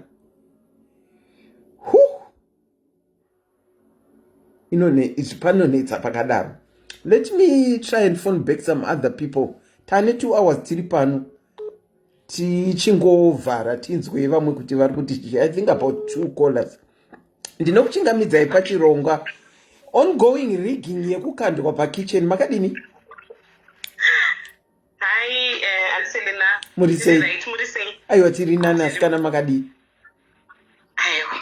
Ndoda kungorelate one story yataurwa naKola yandibata zvekuti. But ndakachida is a shorter story, but I just wanted kungomusimbisa hake kuti, you know, moving on is possible. Tese takapinda nadzo idzi dzimwe story, yeah, similar. Maybe my story is not as bad as hers, but I feel like it's close. But I moved on. It happened about 9 years ago, and I think I'm okay. And I sing and I don't dwell on it much. In fact, because I remember ndakatombofona kwaSis MELLY kuchitaurwa idzo nyaya idzo dzidzi dzekuri aseswa nemafesi ndandine mupesi wangu ndakagara naye 4 years. We were cohabiting zvedu. You know, And until the very last day atakarambana aiwa ndaipiwa maximum love isingaite only to realize kuti akamitisa mumwe munhu. And the day, because taigara kuflat rangarire rangu ka, the day I found out, it was in the morning. He just started acting funny for about 2 weeks. Munhu achingo disappear, you know, you would just go kuedza kudzoka kumufonera foni yakadzimwa apa munhu wechi munenge muchitota itogara semurume nemukadzi. Okay, I remember when he came back ndikamubvunza ndikati naiwe wanga uri kupi, zvikanzi ndine zvinhu zviri kundinetsa. So I decided to take a drive to Bulawayo. Taigara kwaRareka. I decided to take a drive to Bulawayo. Ndikati kuti kunoitei kuBulawayo? Hanzi ndichifunga zvangu ndati Bulawayo mba ndasungwa ndasungwa nemapurisa. Pandadzoka ndaona admission of guilt yacho yekuratidza kuti wasungwa chiizvi mapepa. Unonetsa, you have never cheated on you, why uri kudai so, mba ndangozvitambira. Then I think the next weekend he disappeared again. This time the lab, it was my suspicions. Okay. But it was driving crazy. I think one of the craziest things I ever did was my parents akaigara kuChegutu. So I started calling him very early in the morning. Usiku. Urukupi munaskudaira phone. Until I was convinced to know this guy kapane zvaarikuita. But I just couldn't believe it. So I drove. Ndakamuka kuma 6. It was raining heavily. Ndakafika night. I drove to Chegutu in heavy. But ndaenda kumba kwavo kwangu nemabereki vake, because the parents knew me. I used to go to the parents' house. Taienda tese zvekuti kwenda kunonana mama nadaddy. They come to Harare, they come kumba kwedu, I would host them, you know. Semuroro wavo but ndaingoprivimbiswa madate sekunzichi ndikuroora. This was now December. But anga andiprofisa kuti ari kundiroora muna November. Saka we were still, you know, within range. November yacho ndakangoti mari adzisati dzatamba, saka but hamuna December manje. I drove kusvika kuya kuno. Ndiri pagate vainyatsoziva mota yangu. The car that I was driving at that time, when I bought it, ndichibva kuTanzania, I went with him kunotora motikari iyoyo. We drove straight to Chegutu. Kunotora vacho anoratidza mudhara wangu mota. It was my car with my money. But akati handei kuChegutu kuratidza mudhara wota anyatsonoitarisa because mudhara wake vaigona zvemaoko izvi. Akati kasvika akafara, this is a brilliant car, wagona, what, he took it for a drive, you know. But on this morning, ndakandiri kuChegutu mvura ichinaya, munoziva masitome ekwekunonzi akudrive kwekuyakwe. I went, ndasvika pakaipa ndikaridza uta ndikaridza kuti vanhu vakavhura maketeni kudai so, vakavhara maketeni, hapana akabuda. Hapana akabuda. Kufona kudai, kufonera mai vacho, kufonera baba vacho, hapana akabuda, hapana akadaira foni. Ndakasvika pakudzokera kwaHarare ndakapfeka night dress. This was a week before the big discovery. So now ndandine friend yangu so ndobva handiti ngatendei, iye she was also having problems nemarriage yake. Ndobva handiti handei kwaMutemwa kunonamata, ngatimboende kunoita maprayers kwaMutemwa kuyakwe, Mutemwa mountain. Chibva takaenda iri Friday makuseni kwaMutemwa. We drove. Ndobva taswera tichinamata, bva takwira gomo, bva tarara mugomo tichinamata, tichiburuka mugomo, tichisvika muHarare. And Selina shamwari yangu akabva receive a message kubva kune murume wake achiti ndazvitadza, ndichakuda inini, I've tried to love you but I can't. I failed. Vanga vatondeva natu shamwari yangu akanzi ndazvitadza inini, I've tried. Ndoziva kuti ndakakumitisa, saka tiri tese ndichiti ngatigare tese. I thought I would go to love you but I failed. Vanamendesa mumba kwake achitochema. Ndichisvikawo kwangu kumba, ndiri kusvika munin'ina weFace ariko. Ndikati ako ndeipi bamini? Zvikanzi ndatumwa kuya uzotora hembe dzemunhu. Zvamukuseka. Uzotora hembe. Ndikati ndatumwa uzotora hembe. And anga netumwe tufenicha twake twanga turiko. Ndatoya nerori. Ko zvafamba sei chichichi? Zvikanzi I don't know, angonditi mataurirana kana kuti achazotaura neyo. Ndikati no, it's fine. ndobva ndatomubatsira kurongedza zvinhu zveshe mba ndatomufonera mufeso yayo ndatomufonera mba atoti ndati ndibvise fenicha yangu azarisa chinhu chii then ndatoda kutama here saka I'm taking it to a new house then tozoita sei inini wangu ndatogara ndiri kutonyumwa ndiri kungoona kuti this guy, but I was just not really accepting my feelings, what my gut, I was ignoring my intuition. Ndobva sechaenda mufesi asakauya manheru ndobva atoka then usiku ihwoyo takarara ndakangomuka pakati peusiku so for some reason ndakangotakafunga kuti inazina mubata foni yake but ndikakuibata and it was around Christmas time. It was actually after Christmas, wangori musi wa29 or 30 December. Ndobva ndamumutsa ndikati ndikunzwa masounds endonotarisa kuti chii chiriko patoramba kumuka tikanzaka iwe ndikati shuwa ndikunzwa kunge mapinda munhu apa ndainyepa zvangu ndandoti amuke asiye foni ndopaakaambozomuka inbva ndangosherera foni mba ndavhara foni mba ndatoona matopinda message yakunzi hi baby, are you okay? I'm worried about you. Munhu paari kudzoka kuzorara achitaura kuti izvoni hapana chiriko ndikati message iri pafoni ndopakabva pangoitika noise papo takapwanya zvinhu ndikatema mota nezvidhina and but this was like in 24 hours everything we had built over the years was destroyed. Wow. Ndakatombopenga kutopenga chaiko musi iwoyo zvekuti ndakazvicheka maoko nereza kuti handisi kushanda saka iye ndobva atora kabag so and he tried to drive out. When he tried to drive out ndakanonga chidhina mba ndamira kumberi kwemotikari mba ndapotsera chidhina windscreen varapwanyika mbaamisa mota mbabuda mota akabuda kugeti timhanya ndokuenda kwaakaita ikoko bhegi rake akasiya mota. Then that afternoon the sister called me achiti kochichaitika, you guys, why are you fighting chichichi? Bandamudza ndakati you guys, this is what happened. Ndaona message mphone and munhu angafambe straight. Then the sister answered shikanda iwe kana zvisite shaita ingwani vanhu vakachata chaivo vanorambana chichashamisira musiyaendi.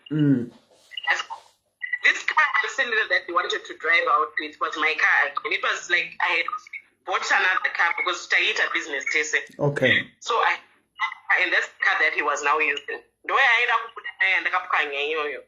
So now the sister is asiya mota sikuda kuyozotora mota ndikati mutora mota ipi mimi yamuda kutora chikati asiya mota ndikati mota yani, I'm not going to have that car is mine and ndatoitengeserwa kubasa panoita madisposal aya zvinenge zvapa zero very cheap.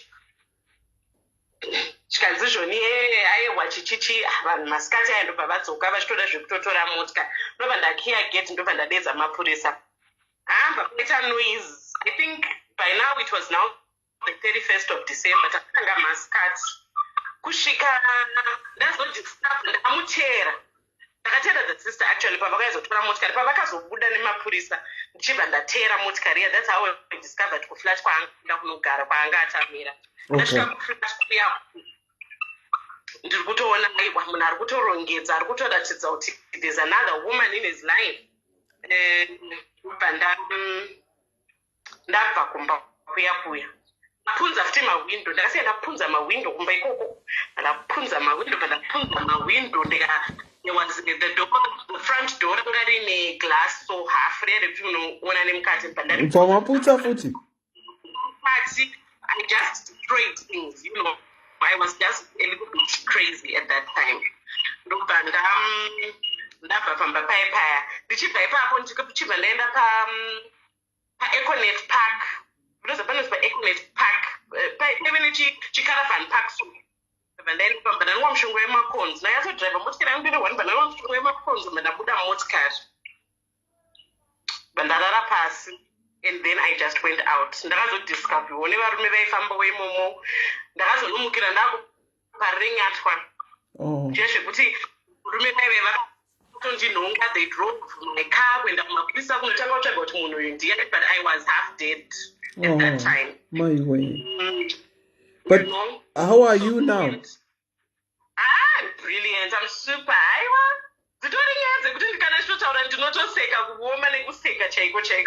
Okay.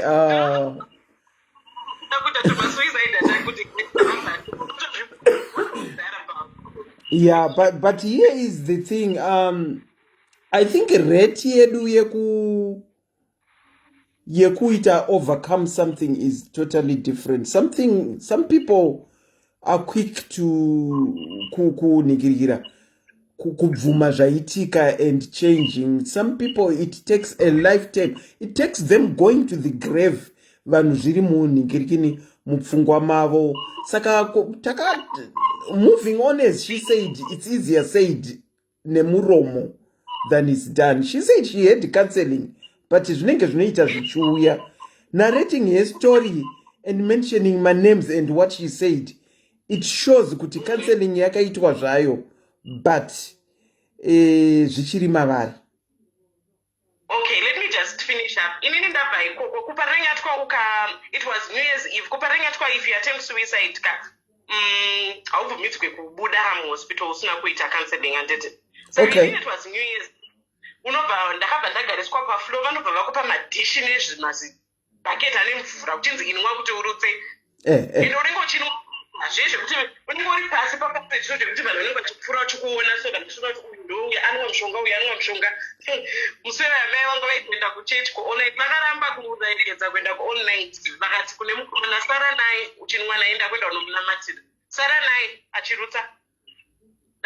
Ndakapfunya chisero ndichirutsa nonzi ramba uchimwa mvura uchirutsa kusvika yachena dumbu rachena. Okay. That was my 20 going into 2012.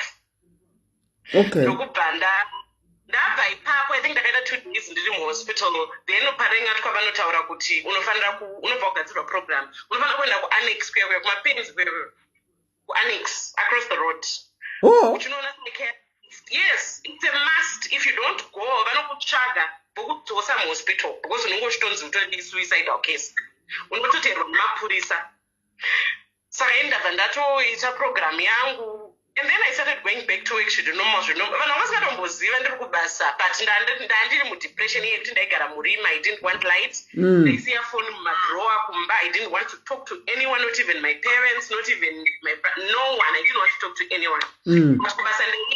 And act as if everything is normal. But I think it was every Tuesday and every Wednesday, like lunch, annex kumapenzi, ndotopinda 1 hour counseling session psychiatrist.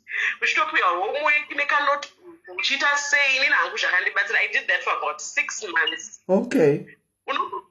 Denial so zvichiramba, but eventually ndakatanga kuvhurika meso because inenge iri intensive. I wasn't taking any pills for any medication for depression or anything, but they are very strict. Ukasaenda ukanonoka, I don't know now, pabirthday ukanonoka waifonerwa kunzi where are you, if you don't come kukutumira mapurisa psychiatrist otoenda kucounseling ikoko, but it helped me zvisingaite. That's good.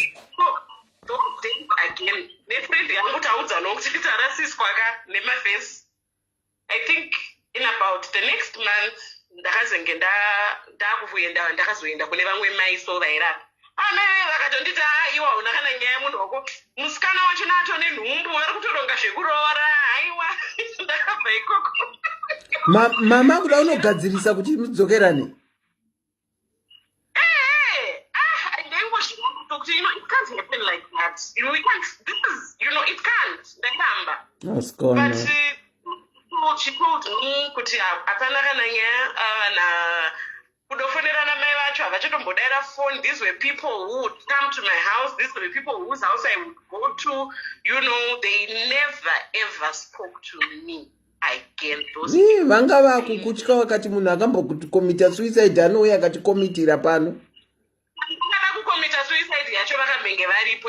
They stopped talking to me pavakangonoti ndabata nyaya dzemwana wavo, and even then they told me kuti panaita kubvunzwa nemuri kuziva here kuti ndozvaari kuita. Vanga vatori mudhiri vese vaitoziva, because I think this is January now. In March ndakatanzwa muchato uchaitwa pahoridi papa red yo kuzotarisa pamafoto kudai pafacebook kutoona white wedding munhu ane dumbo rakasvika uko mwari wangu vanhu vachitofara unotanga kuona mafotos vari family yacho anamai nababa mafotos anonge kungototi apa munhu anga asati ane nhumba. This is the time when, you know, this woman was in my house. This is the time when these people were doing this, you know. And, but even now, I just thank God I had a very supportive family. My parents and my anasekuru wangu and my anambu yangu, they literally moved into my flat when I did not make sure I wasn't alone. My friends were supportive.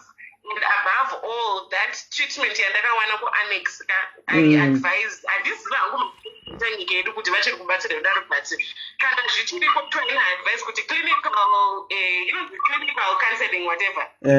It works. Ungochipiwa homework, kamai mwana unomhanya kumboti ndoda kuita homework ndiite, ndakanzi ndiite zvakati, you know, writing, whether it's writing a paragraph, writing a sentence, uchinyorwa kunzi da kuti unditi 2 columns, kuti if a person loves me, this is what they do. If a person doesn't love me, this is what they do. Unotanga uchinyora zvekunyeka until wazotanga kunyatsoona wega kuti because unongochiita nharo nemunhu kuti aiwa ini anondida, something went wrong, he loves me, he couldn't have left me. Yeah. But chimwe chakandibatsira ndechekuti ndakatongoaccepta kuti yes, I loved him and I don't hate him even today. I don't. Ndinotobvuma mumwe mangu kuti I loved him, but ndakangozvibvisa bitterness. I told myself people are allowed to choose and go their own path. It doesn't have to be me.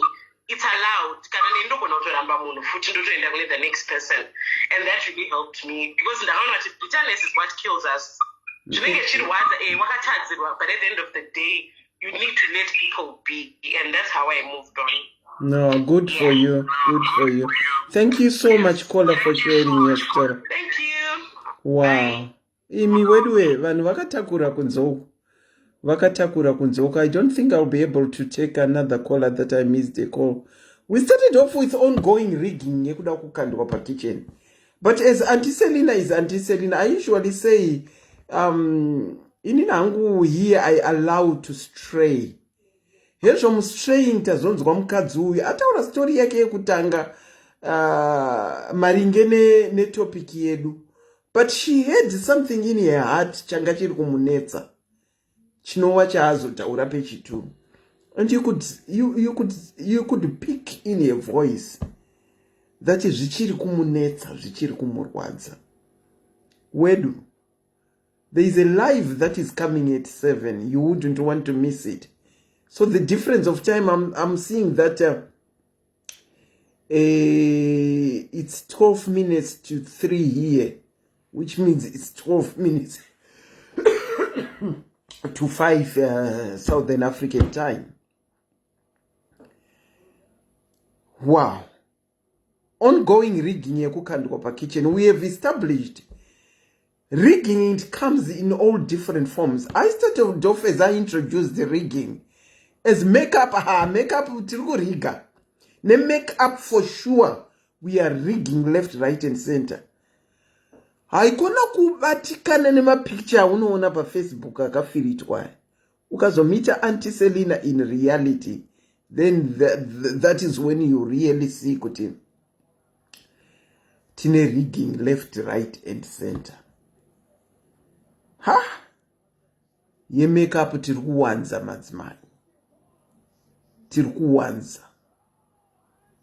Zvakanaka kuzivisa munhu unatural wauri than kumurigira. Wozofuma wigi dziri kuseri dzakavhara maziso. Munhu achitoshama kuti what the hell is that? Iyo mawiva atiri kusonererwa iwaya vakomana.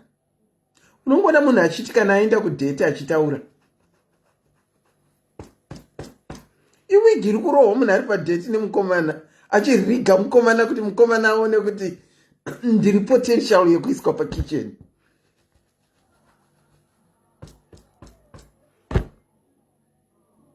Sometimes kana uchienda kudate, ita very light makeup.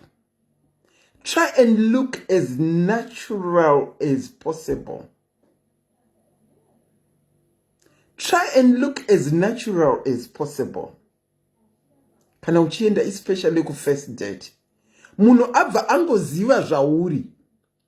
Zvino ukaenda waka makeup inenge iri to the point yakanyatsonaka zveshuwa.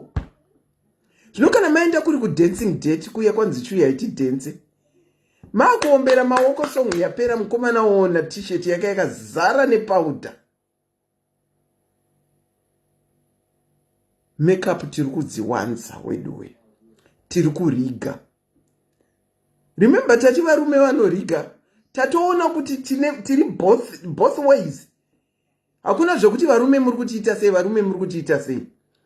You know why we tend to see kutadza kwevarume? We tend to see kutadza kwevarume when we talk on our shows. Because men don't pitch up to say their side of the story. Like anditi tataura rigging yekukandwa pakitchen, although we were talking about makeup, we never got even a single man to come and say their story.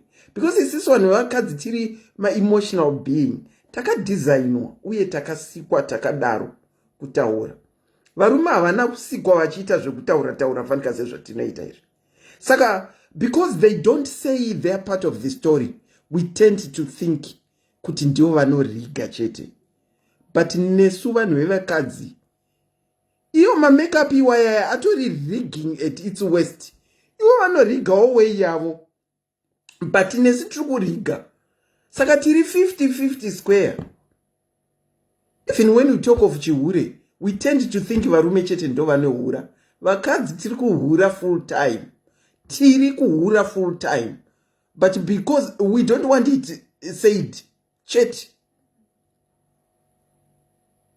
Kukandwa mukitchen kwakanaka stereki. Asi kandwa munhu achiziva kuti who is Auntie Selena. Kandwa munhu achiziva kuti who is Auntie Selena. I repeat, makeup haina kushata. Makeup haina kushata, please. But kana uchinosanganawo nemunhu potential yekudanana nayo, do your makeup in moderation. Or try and be natural as possible.